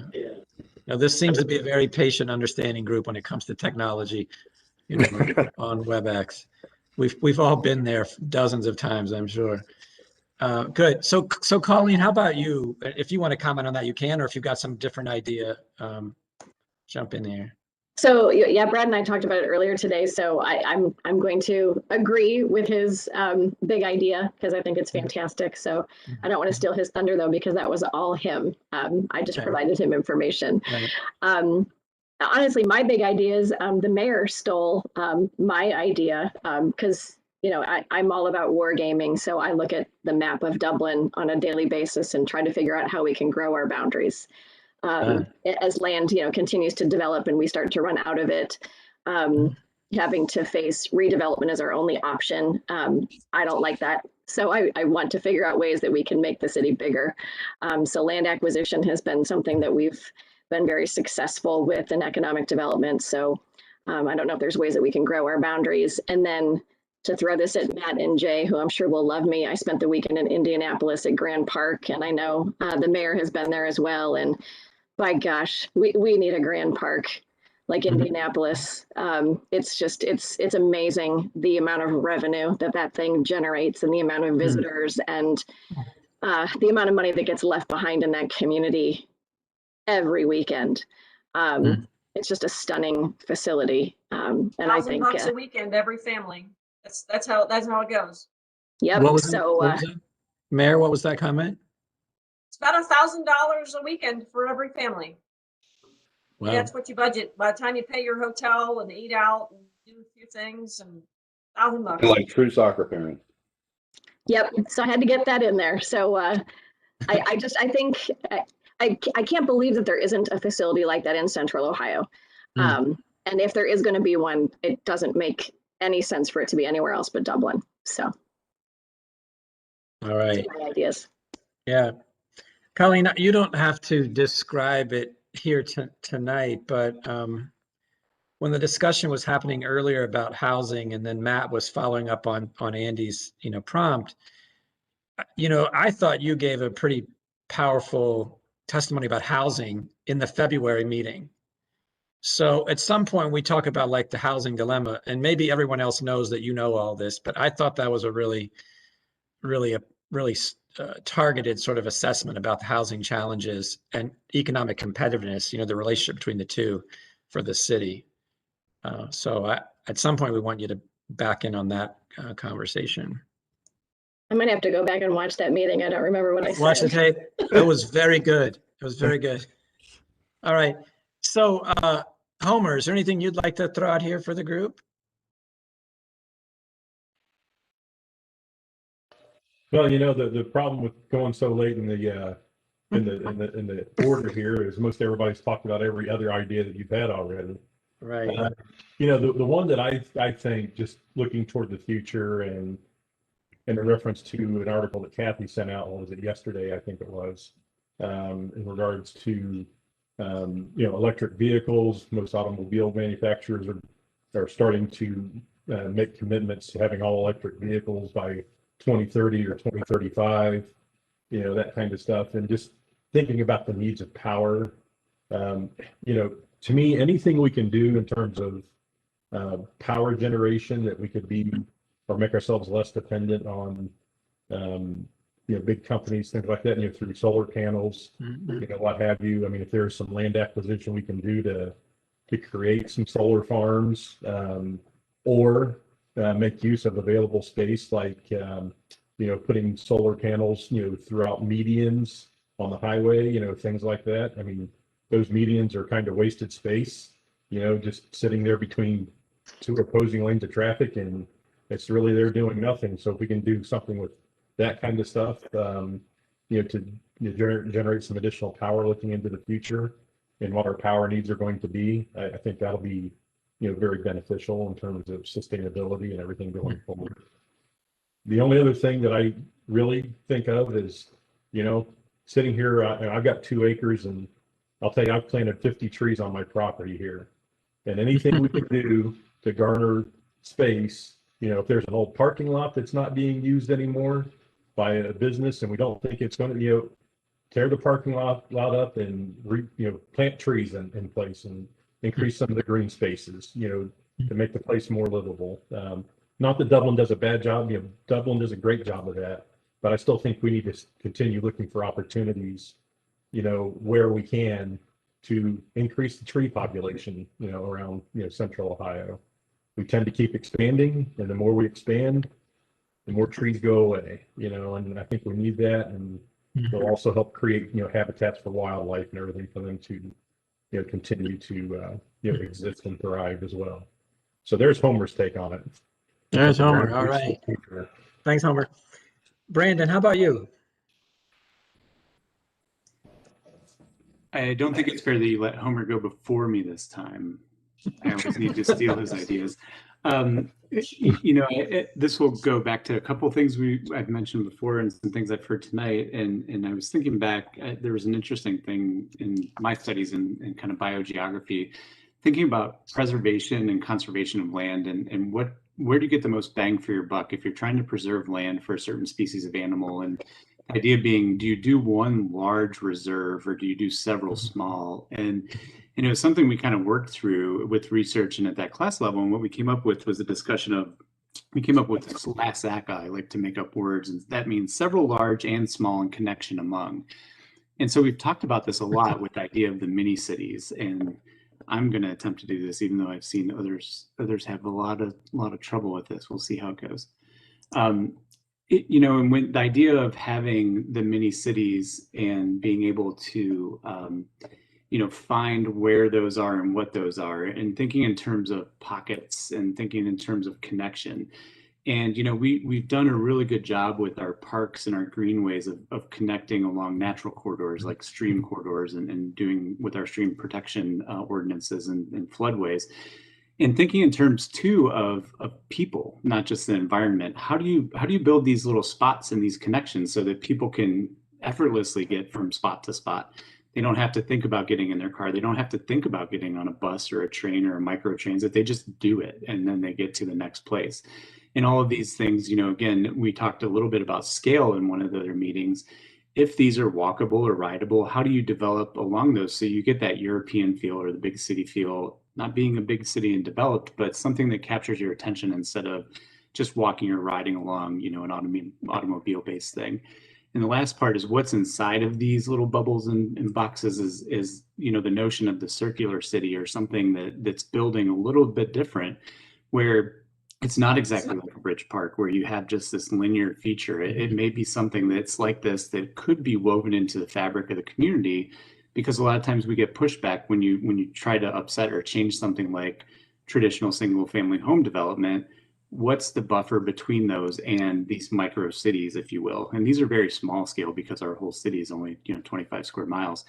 But the answer to that is that as you're building in somewhat of a circular fashion, you're putting your more intensive uses in the middle, and you're slowly moving out, and you're using either some of the green items or you're using different types of land uses as you move out. And my final big idea is build up. So these areas can be small. They can only be X number of acres. They can be what we think of as an OCLC campus. And if it's that small and you look at some of these diagrams with these circular cities and it would never be able to fit, well, it could fit if we go up and we start utilizing some of the different technologies and some of the things out there. And as people drive by on the highway, they see this really awesome layout of all these crazy little micro cities that are popping up everywhere. And going back to those connections, not forgetting and building in connections to our existing residential areas of how do you get to these places, to enjoy these services and to enjoy these other things. And it's creating a more inclusive environment altogether. So I will stop sharing now. Hopefully that's shared and I wasn't just talking into the air, but you never know. No, Brandon, that was really helpful. That really demonstrated how valuable the imagery is, both your map as well as the illustrations. So I appreciate you doing that. And Logan and I would like to have that, to put into the document. I'm thinking Homer must have liked your building there. All his trees ended up on it there. All right. So, Tammy, do you have something?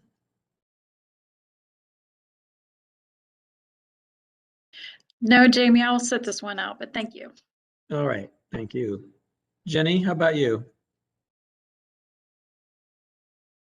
I just have a brief idea.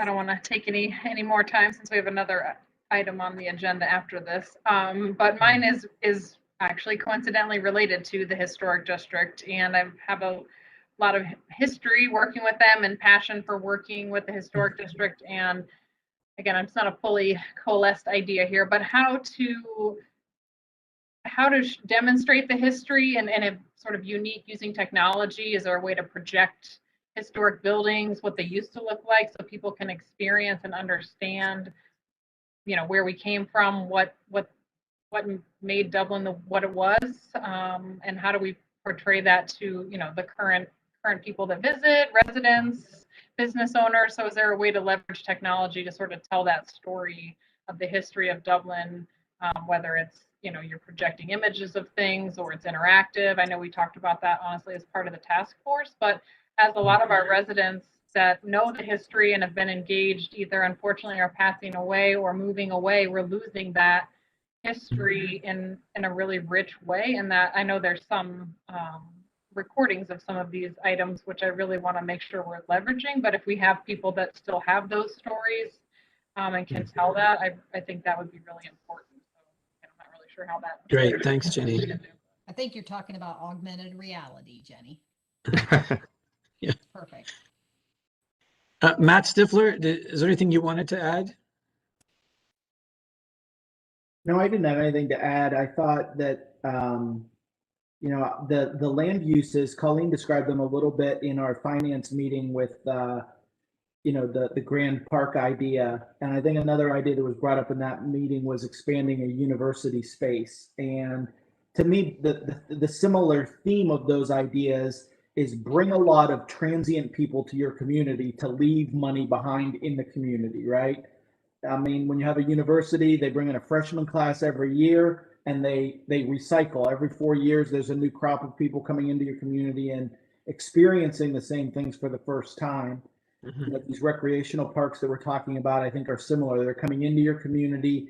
They're leaving, you know, $1,000 a weekend behind it, to quote the mayor. And whenever you have activity, you can generate revenue off of activity. So I think those ideas share that. And I like Brad's idea of bringing a carrot to the building owners. I'm kind of a stick kind of guy because I think about, I kind of wonder sometimes, there's a lot of consternation that comes with outer town ownership. And I don't know what legal ramifications a city in Ohio has, but I think back to Vancouver, who was having trouble with Chinese buyers.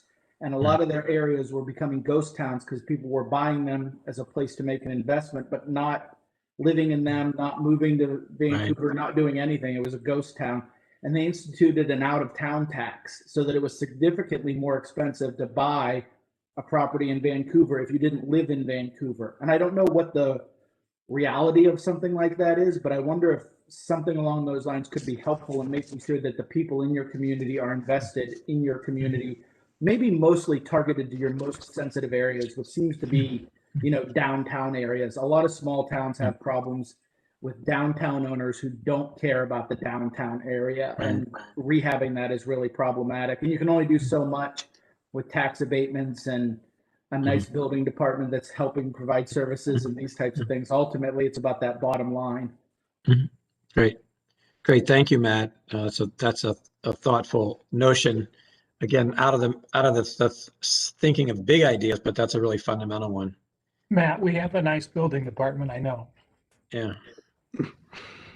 I think we all took note that you're a stick guy. I know I will watch myself going forward. So my understanding is that you have another agenda item here tonight.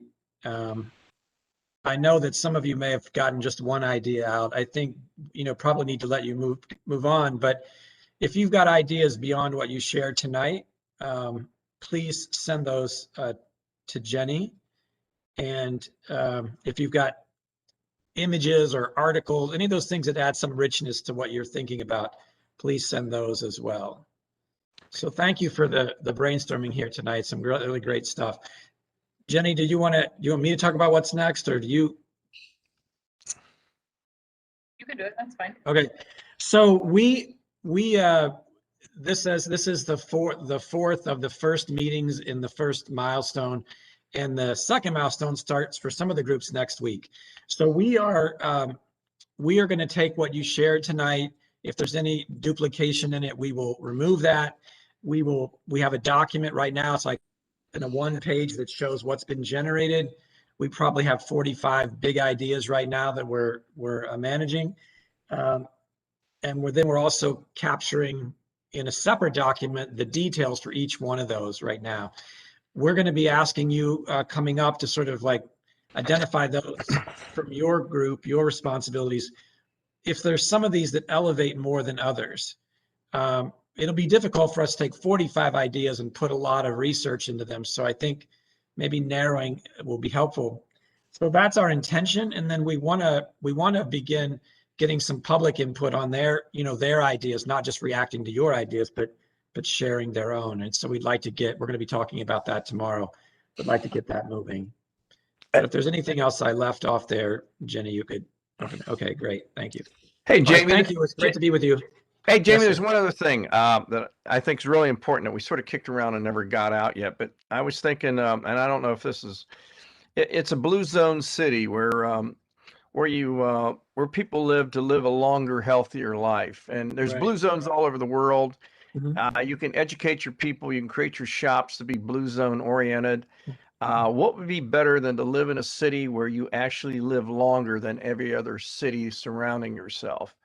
And I just think it's really an important principle, first of all, for the health of the community and the people that live there, but it's also a giant draw. And I think, there's enough science out there where we all know about Costa Rica and Sardinia and Okinawa to actually understand how blue zone cities created and what the people in the blue zone city have to know to have a blue zone where they could live another 2 to 5 years than they would anywhere else. So I just think it's really a worthwhile consideration for a futuristic community. Right. So John, I don't know that we don't have to decide this today, but we are trying to identify expert speakers for you for some of these topics, and Dan Butner of the Blue Zones might be a person.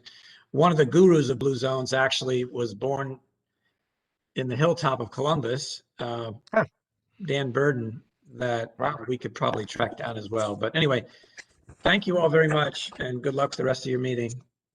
Thanks, Jamie. Thanks, team. Appreciate it. Have a safe and wonderful evening. All right. All right. Historic District Task Force recommendations implementation, and that would be none other than Tammy Noble to lead us into that. Thank you, Tammy, John. are you out there? There you go. Yeah, I'm here. Yeah, thank you very much for having us back before the committee again. We last presented this topic at the beginning of March. The information that we provided at the March meeting focused on one of the three main topics that the Historic District Task Force identified, and that is considering management options for the district. So we've somewhat focused all of our efforts in this topic, and quite frankly, it's going to be vital to how these recommendations move forward. So the two things that we provided for the committee to consider tonight, we were asked first and foremost to identify expenditures that the city is providing to the historic district that we do not supply in other areas of the city. And so we've provided a couple of charts, and I don't know if Jay's jumped off this meeting. Jay and Matt were very helpful in getting this information to us, so thank you. So we've provided information about expenditures that the city is spending in the historic district to the general tune of $60,000, and that's mostly decor associated with different festivities in the district. And then Matt has outlined 5 things, including the park lease for the church, our bed tax. There's 5 things. So I am able and willing to answer any questions that you might have about those numbers and or provide additional numbers for the committee as we move forward with this discussion.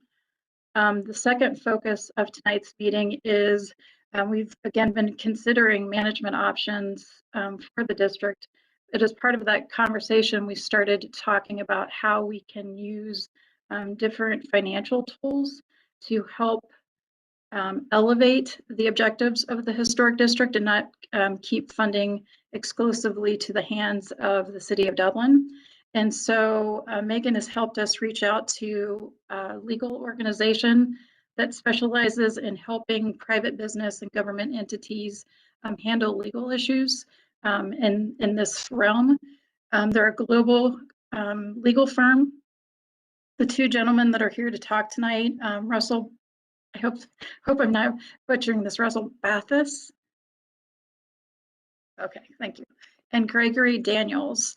The two are both partners with the law firm and have been kind enough to provide some information about several incentive tools, I guess I will say. And they've actually outlined pros and cons of all of them. And we've focused in on 3 of the topics that I think we'll discuss after their first presentation. So first and foremost, I want to ask, is there any questions about the financial information that we've worked on for you? No, Chris? Was there any maintenance items that were considered? I know there's like power washing of the sidewalks and snow clearing of the sidewalks. Be able to gather any of the maintenance numbers? Yeah, I think that was, I can go back and look. I'm thinking that was more covered in the last conversation, and it is important, especially I remember the number of maintenance or the number associated with maintenance costs for the sidewalks, the brick sidewalks. Those are a fairly substantial number, but I can go back and make sure you get that information. That'd be really helpful if we could assemble all of those cost related things in one place. This is certainly helpful. It's a really great. Okay, thank you. And then gentlemen, I will go ahead. Well, first and foremost, are there any other questions before I move on? No. Okay. So Russell, I'm going to go ahead and share your presentation. I will try to keep up with you as best possible, but if you need me to go back or forward, just let me know, okay? Thank you very much.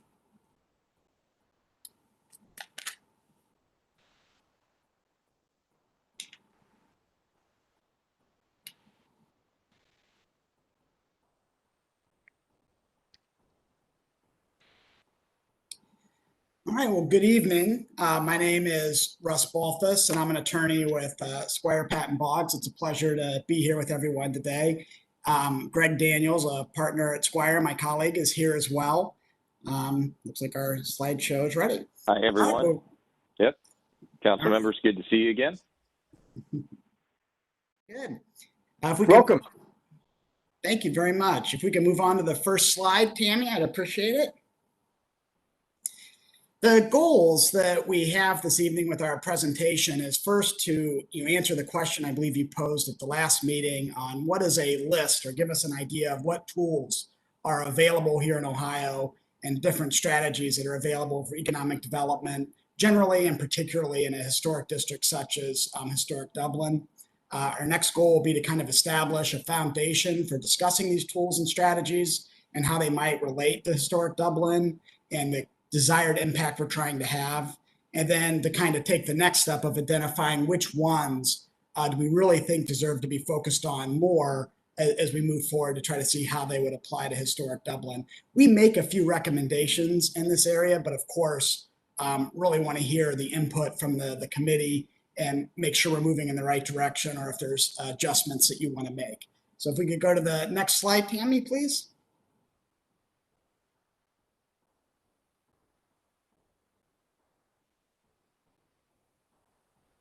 Sorry, I'm experiencing technical difficulties.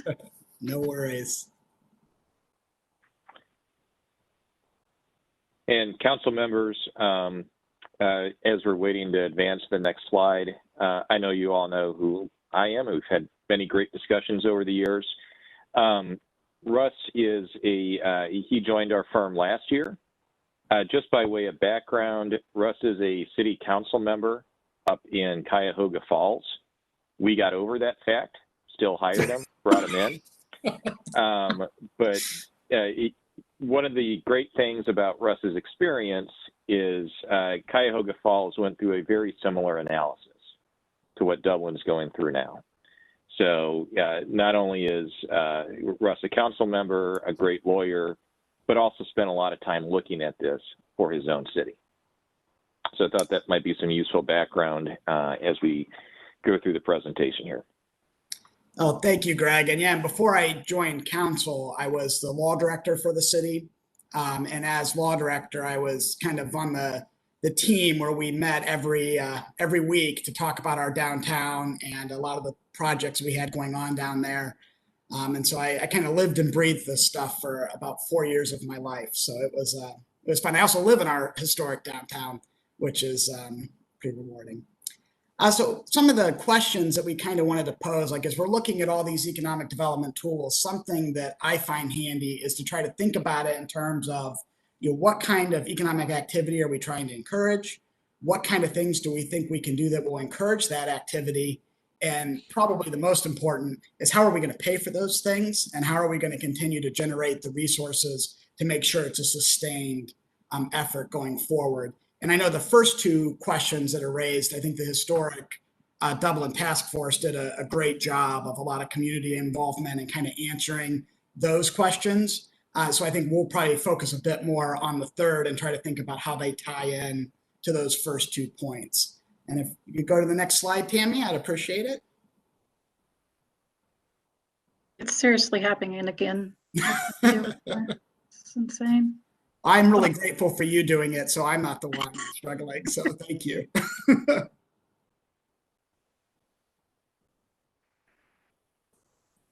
Amy, how about trying to turn off your video and seeing if that helps?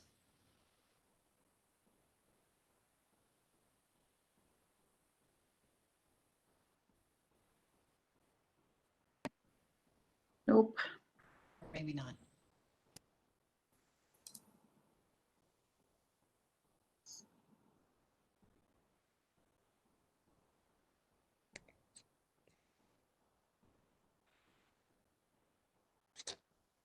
We have the slides in board pack, so I'm certainly able to follow along that way.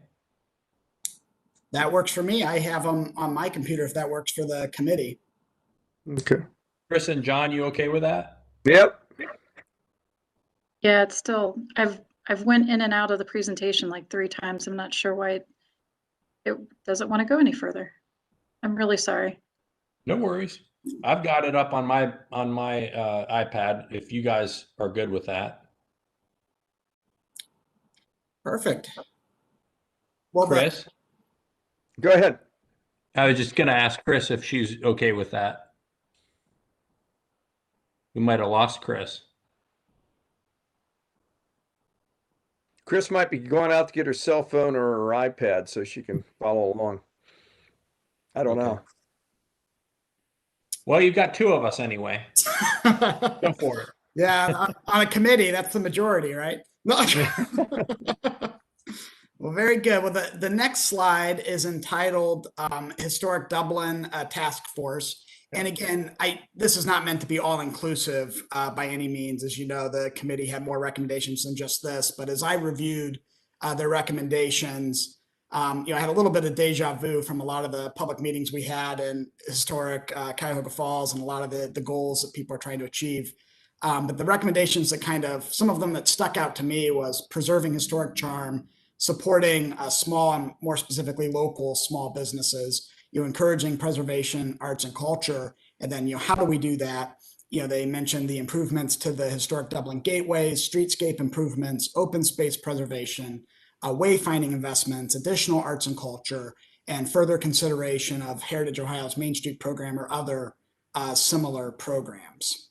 So that was kind of generally those first 2 questions, the historic task force recommendations. And so the next slide is just kind of the start of all the economic development tools and strategies that we are here to kind of give a quick summary overview of. So, and the first one will be tax increment financing.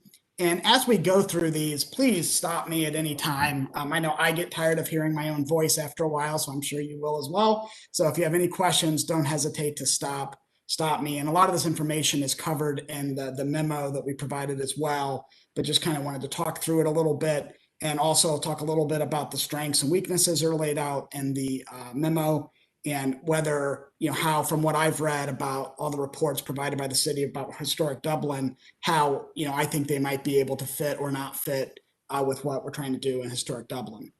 So again, with tax increment financing, I know this is a tool that is common in Ohio, and I know the city has used it in the past, and you may be familiar with it.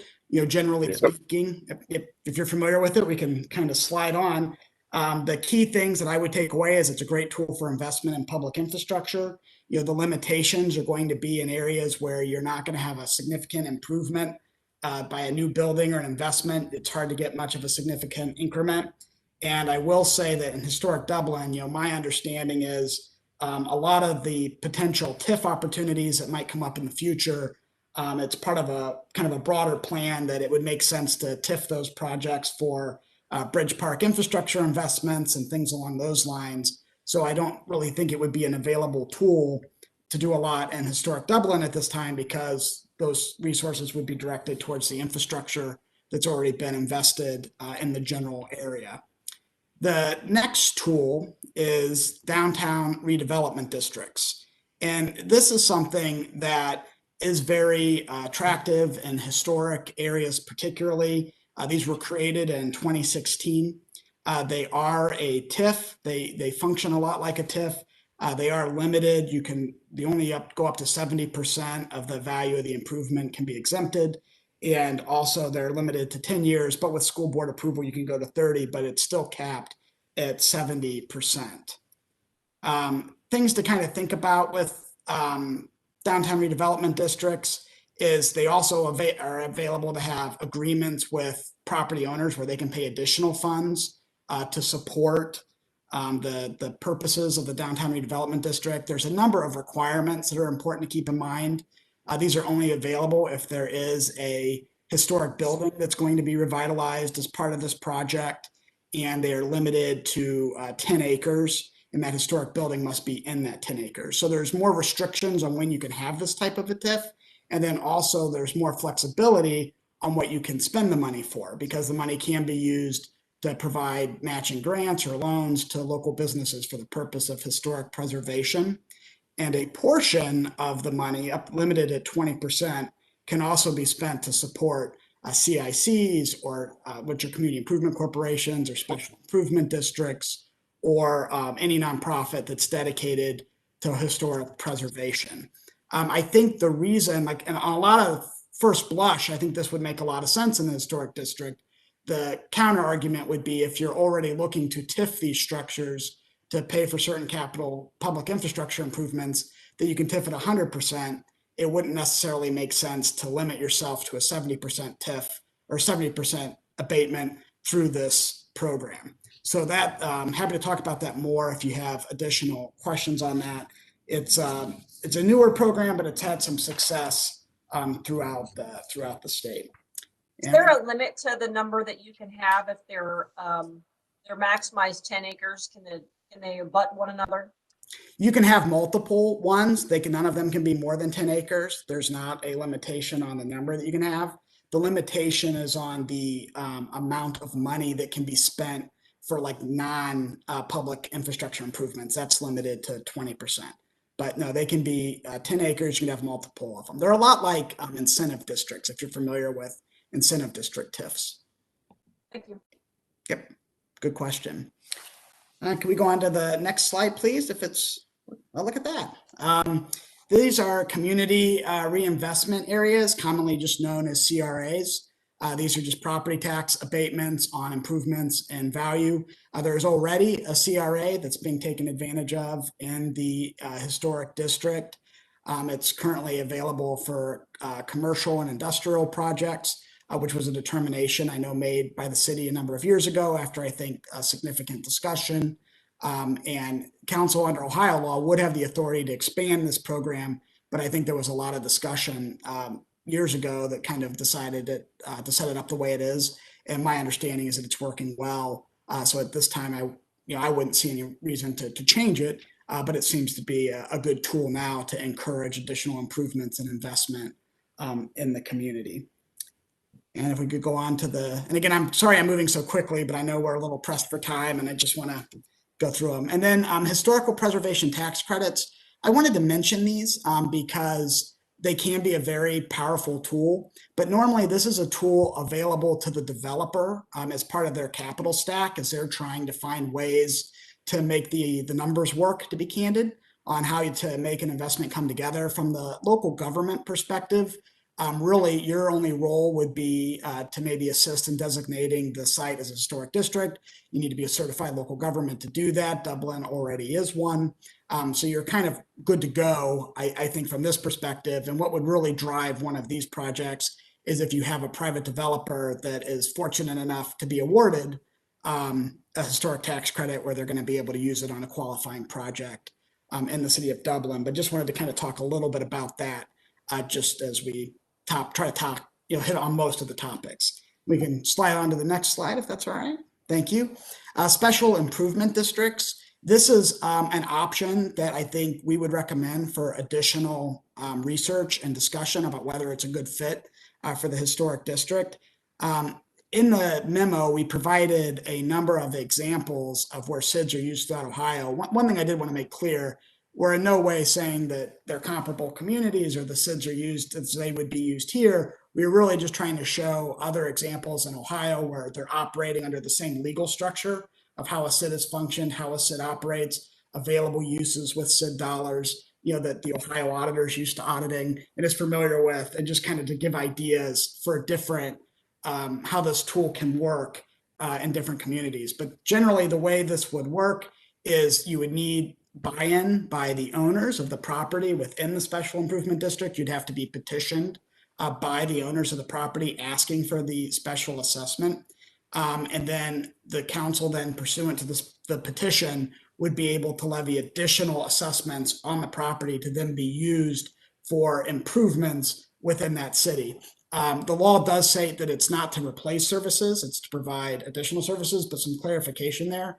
If these are services that you're only providing currently in historic Dublin, I think there's a very safe argument that you would be able to use SID funds to do that. I think, to be very candid, the question is going to be whether individuals are going to petition to pay for services that they're used to receiving without having to pay for those services. So those would kind of be the issues that I think we'd be balancing with a SID. But it is a great way to create additional resources with property owner buy-in to invest in things that are going to increase the value and economic opportunities within the district. Hey, Russ, question. I think Columbus has a SID running down High Street, correct? Mm-hmm. And, I was surprised that they were able to go in there and with as much blowback as there from property owners and law firms and everybody else who fronted downtown Columbus, they were able to get this thing through. So when you're doing this, is there a lot of angst and fear and trepidation and anger over putting a SID across the front of your property and then trying to levy additional funds out of it? It's a great sort of question. Curious about the blowback on it. It's a great question. And, I'll give you an example. In Cuyahoga Falls, when we opened up, we had a pedestrian mall that we opened up to get traffic down into our historic downtown. And we thought long and hard about putting in a SID.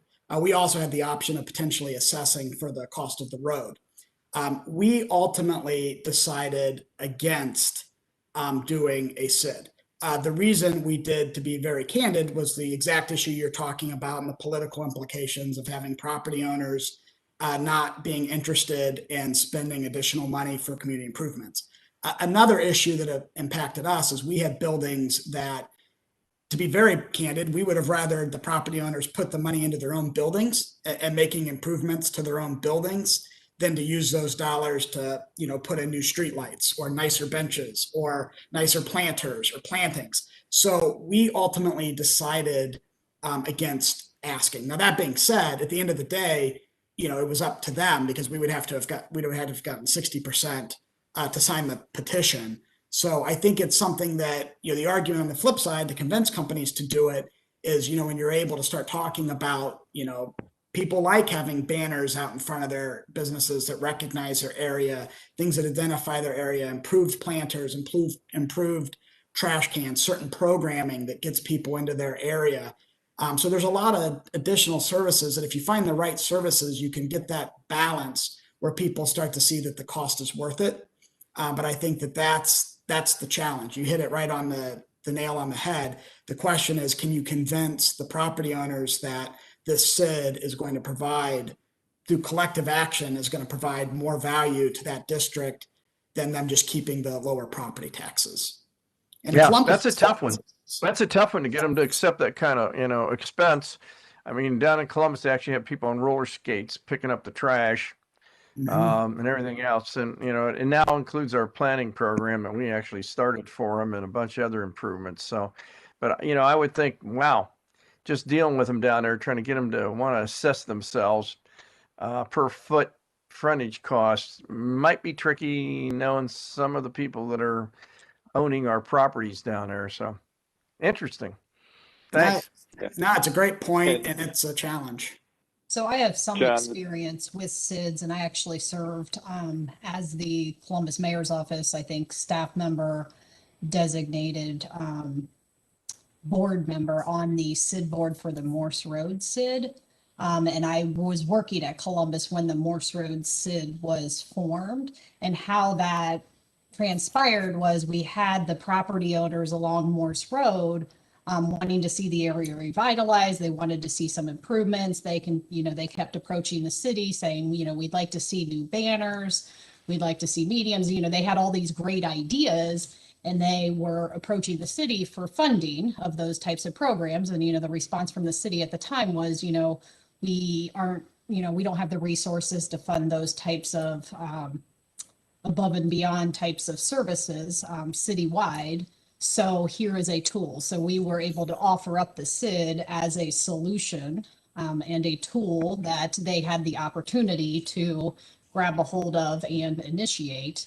And enough of them got together and they said, hey, we really need to see this area improved. And they also had safety concerns and maintenance of parking lots. And, they wanted a security officer roaming the area. So, it was really in their best interest to band together, and they went through the process of forming a SID. So in that instance, they wanted they wanted additional city services that the city just wasn't able to provide at the time. So that was their way of getting those services. And then, the carrot that the city held out at the time was, it was, I forget the exact dollar amount, but it was, okay, if you guys band together, get this SID going, then, the city determined that we would contribute, I think it was $20,000 or so a year. And that was an annual decision that was made, an annual conversation about how much money the city would match for the SID. And there were city contributions that were made to each of the SIDs on an annual basis, and it varied depending on the year. But the SID created a board. There were city representatives. There was a member from the mayor's office, a member from various city departments, and we had monthly meetings, and we talked about what banners would be purchased and what the schedule was for the banners. We talked about maintenance needs, and it was really successful from my experience. Greg, did you have something? I thought I heard you. Oh, I was just going to make essentially the same point that Megan was making. And her experience is very common across the state for these SIDs. This tends to be more of a bottom-up rather than a top-down initiative. You really need your, local businesses, property owners in the SID to want to do this. And you get their buy-in, and they're the ones that are really pushing this forward rather than the city. Exactly. Good. Very good. Can we go on to the next slide, please? Yeah, thank you.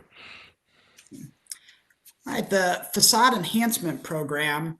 This is a program that I know a number of communities do have, and I know that the city of Dublin did have one in the past, and it was raised that it was stopped, and they asked me to kind of talk a little bit about why it was encouraged to restructure the program. I believe the historic program with the facade enhancement program did not have a job creation requirement tied to it. And it was also just money coming directly from the city. So there was concern about the constitutional requirement of the fair faith and credit of the state and not having a job requirement connected to it. That being said, there's a lot of different ways that this could be structured if it's a program that we think would be helpful in historic Dublin. I know from what I've read and what I've seen and from my conversations, it sounds like it was a very successful program in the past. And I will tell you, in Cuyahoga Falls, we have a program like this. Ours is a little different. It's run through a community development block grant program, which are different funds that are available. And it does have very impressive impacts because, a lot of times, if you have a code where you want certain types of signs or you want them to preserve a historic sign and make improvements as opposed to just replacing it, you're usually putting cost on those type of transactions. So when you're able to come and say, it's $20,000, well, we'll meet you at 10 and you provide 10, it becomes a lot more palatable for the local businesses to be able to do and meet those needs. And it is something that as you do a couple buildings, they can really have a stark impact on just the feel as you move through the community, and it can encourage additional investment. These work well, like if you had a SID is a program that could help provide these funds and match, or any other kind of nonprofit partnership or downtown organization could run a program like this, and they can be quite successful. So we would think this would be something to also look at and to consider. From what I've heard from city staff and what I've read in a lot of the reports, it seems like it would have a positive impact. So if there's no questions there, we can slide on to the next slide. And with DORAs, I know you, council has already considered and discussed and is going forward on creating a DORA. These are a good economic development tool to kind of encourage people to be in an area. They have shown statistically to increase sales, not just for the restaurants and bars that are subject to them, but just the increased street traffic that can support additional retail and other type of local small businesses and shops. So this is something that can be a good tool, not just to support dining and restaurants, but also to encourage retail and to get people out and about moving in a particular neighborhood to try to increase retail opportunities. And we can go on to the next slide. The Ohio History Connection. This is just a small thing that I wanted to mention to kind of put on the radar. Is these are just local government grants that are available. There's a process. Again, there's not a lot of them available. They're not large sums of money, but I know we wanted to throw a wider net than a narrower net. So I wanted to just kind of at least mention it so that it's something that you're aware of and something to think about. But that's really all that is. So we can go on to the next slide. In the public-private partnerships, this is something that we also would recommend more investigation into. And these are these can be very impactful. They're a lot of work, so that's important to be mindful of, but they can have a really strong impact in a community.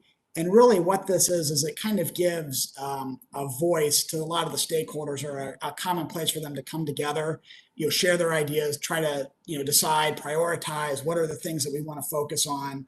It can also be someone who's engaged in fundraising from the local businesses down there, and also to try to organize different type of community events that will support the businesses down there to encourage them to support it.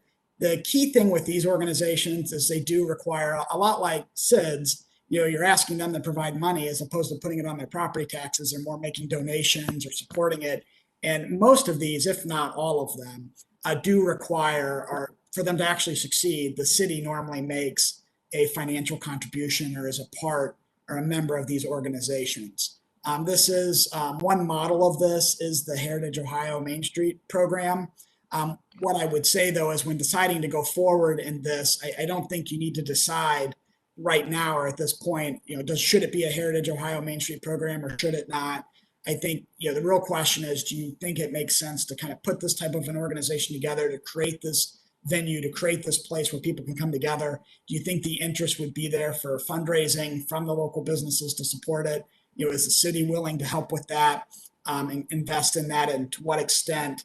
And then once you kind of figure out what skill sets you have on the board in terms of any staff that may be hired, once you kind of get a sense of which direction you'd like to go in, then you could probably evaluate whether the tools or the expertise that Main or Heritage Ohio has would be helpful to that mission or not.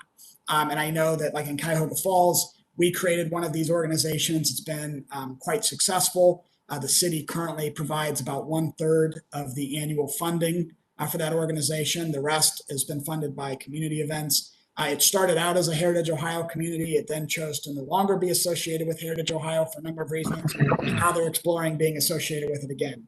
So it's something that can kind of come and go. So this is a great tool that can kind of adjust over time to the needs. I know with COVID, a lot of these organizations have struggled because a lot of the ways they have funding is through community events, renting pop-up business space, things like that, and having events that they can earn money off of. And obviously that's been a struggling time for COVID. But again, I think the real takeaways here are for these organizations to be successful, you need to have private sector buy-in and a willing to help fundraise in that regard. And again, realistically, it's nearly impossible to fund these with all private sources, and more often than not, if not always, the local government tends to contribute funds as well. And if we want to go on to the next slide, please. So as we kind of talk about what the Historic Task Force said, these are kind of what I think we would recommend just from having reviewed everything, but obviously here to listen, want your thoughts. The goal was to try to provide you additional information, what sounds right, what sounds like it fits, what sounds like it doesn't fit. But our initial review was that these were the ones that kind of popped out as ones that might be a good place to start. But obviously, just a suggestion, totally open to anything else or any thoughts you have. And I believe the next slide, if I recall, is just our discussion questions. Perfect. Yeah, and these are just some questions I thought I would pose, and then happy to answer any questions that you guys have, and really appreciate your time. And Historic Dublin sounds like there's a lot of opportunity there, and it was exciting to see how much community input you had in the task force process. And I think that's, I know in our community, that was a really important part of it and helped build the buy-in that was necessary to get us to where we are today. But happy to answer any questions that you have or any thoughts. Or what additional information you'd like. Hey, Russ, question. In your experience, we have a number of people that own a lot of the property, and as in rental property everywhere, right? I don't care if they're apartments or whatever. It's hard to get them to buy into this thing because they're interested in making money off the property.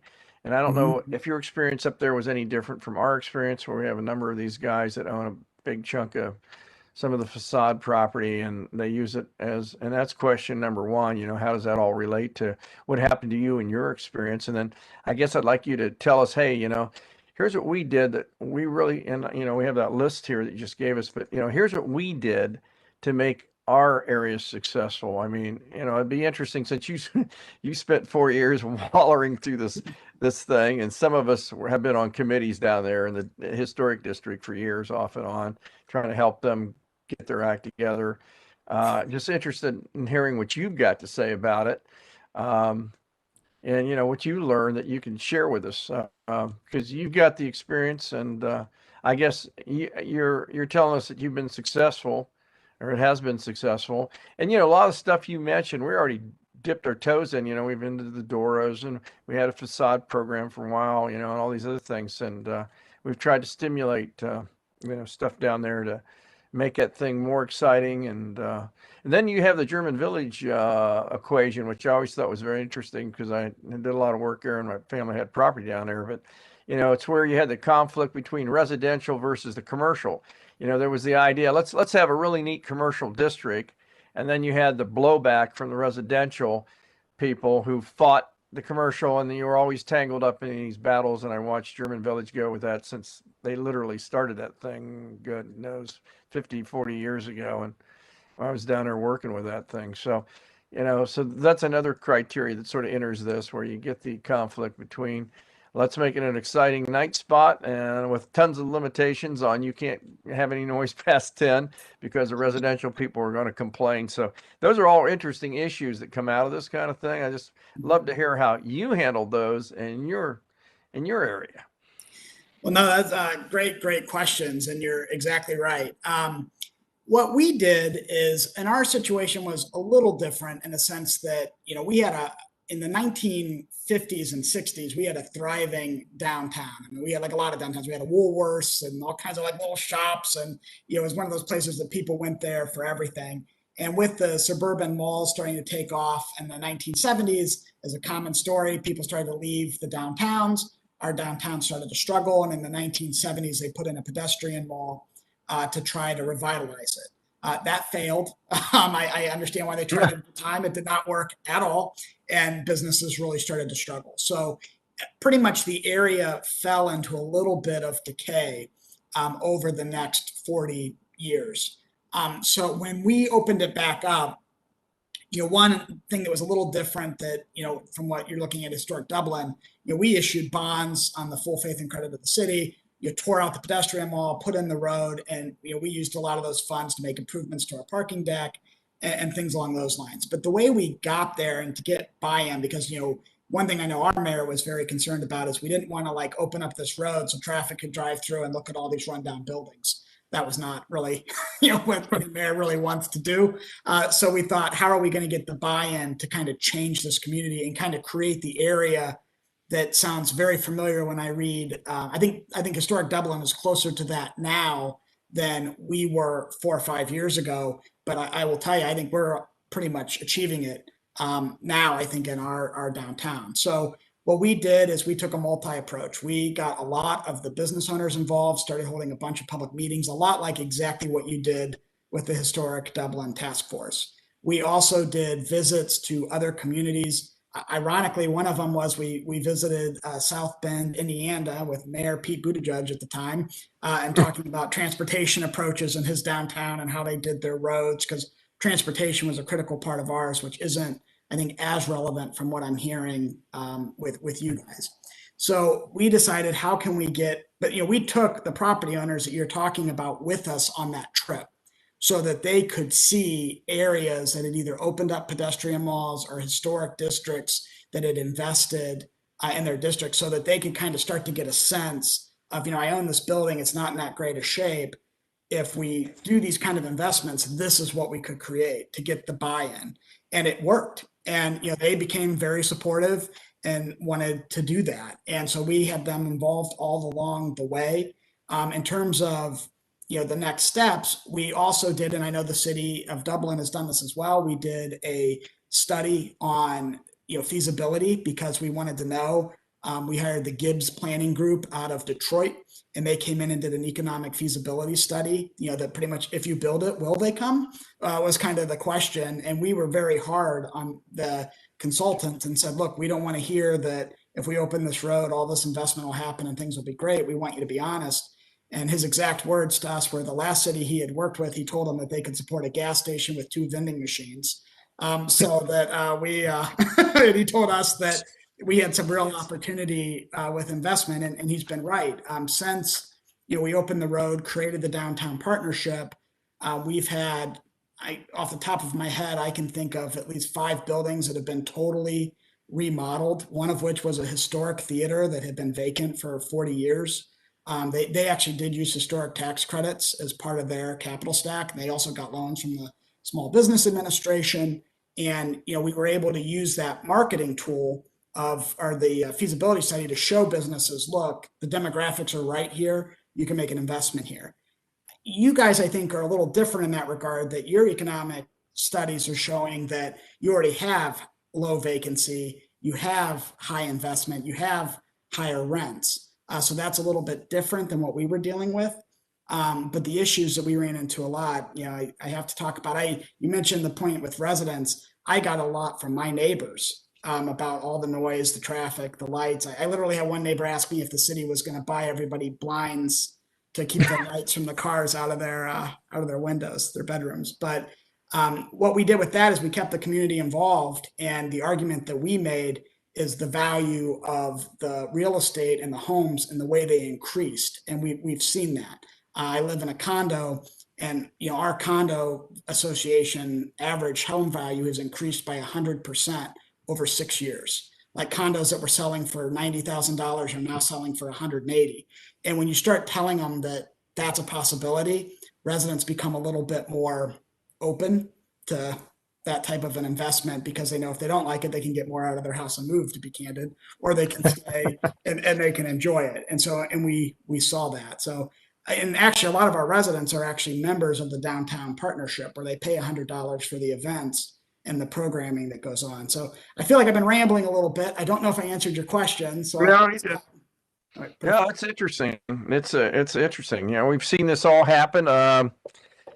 In German Village, you watched it happen down there. It's very successful, and as you know, that's the biggest private, I think, developed community in the United States. Went downtown in 1992 from door to door on every business in High Street and Broad Street, and tried to get them to put out planters and trees. Signed them up, and it was a big battle, but it actually worked. And then the city took it over from me. But so personally walked through the entire process. Making it happen because what was happening was just what you said. Everybody was moving to the suburbs, and you had to tell these people that own these buildings down there that, hey, this place is going to hell. You want to compete with the suburbs or not? You want renters in your buildings, so you got to get off your dead ass and do something. And I personally did that for the city of Columbus. So and later on they established a SID and sort of took it over from me, which was great. But no, I'm familiar with it, so it's interesting. It's a lot of work. Oh, ton of work. It's like dragging them up by the hair and trying to educate them. I mean, so real quick. First, I wanted to thank staff for putting together this dream team. You guys have found the right resource here. Russ, thank you for your presentation. I don't think we need to solve any problems here tonight. You've given us what I wanted was a toolkit that you could give to us and we could potentially give to property owners and residents in the historic district, where they're given a menu of choices that they didn't even know existed. And some of these are things that they can tap on their own. They don't need the city, Big Brother, to be doing it for them. I guess what I want to know at the next meeting, I'm very interested in the public-private partnership and the creation of a nonprofit entity. So I kind of want to understand structure for 501c3, 501c6, how the city funnels money to one of those entities, how that entity can then funnel money into the community, how the facade grant can be done going forward, either by the city or by this new entity. So with that, thank you very much for your information. Yep. My thoughts were exactly in line with Andy's. I thought the public-private partnership, I'd really like to see how we could do a revamped facade grant program because that made significant difference in the district. I mean, it was really, for the little bit of money that it was a huge impact. And, in putting together a toolkit, as Andy says, to give to the property owners. We don't have big property owners in the district really anymore. They're largely independently owned. On the other end, we had someone who owned, essentially the whole block, but that's not the case in the part of the district that we're really trying to help South End. So, thank you. That gives us a lot of good information to move forward with. Appreciate it. Thanks, Tammy. Thanks for putting together this conversation too. Yeah, thank you. Hey, Greg, thanks for bringing Russ to us. You're always on the ball and you're always on time with the right information for our community. So thank you very much. Any other questions tonight or any other comments? So I have one question. I just want to make sure that we're clear that, so I'm not hearing any interest in learning more or digging more into SIDS. Is that correct? I think it's interesting. And I think based on Russ's recommendation that we consider it further, I would be open to considering it further. And I think that the fact that you put a bunch of people on a bus, because John said sometimes these property owners, they just don't get it. They're looking at the minimum investment in their property. They don't see the big picture, the long game. If you need to get them on a bus and tour them around and show them what it could be, then so be it. But the way I'm understanding what you're saying is it's basically those people that were on the bus that say, we need a SID or we're open to the SID. So sure, if that's the tool the economic tool that you recommend, who am I to disagree? Yeah, I think it might make sense if, as you talk about a toolkit to property owners, I think as Greg said, it's a great bottom up system. So to like make sure that they even know what a SID is, so that if that's something that they would be interested in doing, they at least know what it is. Again, I think it's always hard to convince people to spend more money on anything, especially when they think that the city prints as much money as it needs, because that's a universal expectation. But I think it's a good tool for people to know whether you end up using it or not. I think it's just a good thing for the business owners, the property owners to be aware of. Yeah, and we need to be able to demonstrate what the SID could get them that they're not currently receiving. Exactly. That would be the challenge, because we have over time added additional services down there, and that was the whole point of that exercise of identifying all the resources. So that's what we'd be working against if we were to further discuss a SID. They suggested gas lamps, so that's, Yep. Yeah, down to exactly. Yeah, we'd need to identify to some get of 'em. those things that, hey, these are the types of things that, you could look at if you had a SID. Yeah. Nice signage control, all kind of things are really cool with the SID. I mean, if you can get them then to the SID jump in could and leverage additional city funds potentially too. That would be a whole Yep. different discussion. it's just a question whether you can get them to reach into their wallet to do it. It's really a tough thing. Well, thanks. Yeah, very helpful. Thank you. No, it was fantastic presentation. I think you covered everything that was possible, and in great detail. So, thank you. Motion to adjourn the meeting, I presume. So moved. I'll second that. Meeting adjourned. Thank you for your time, and hope the hour isn't too late. Good night. Thank Hope you have all. a nice dinner, all of you. Good night.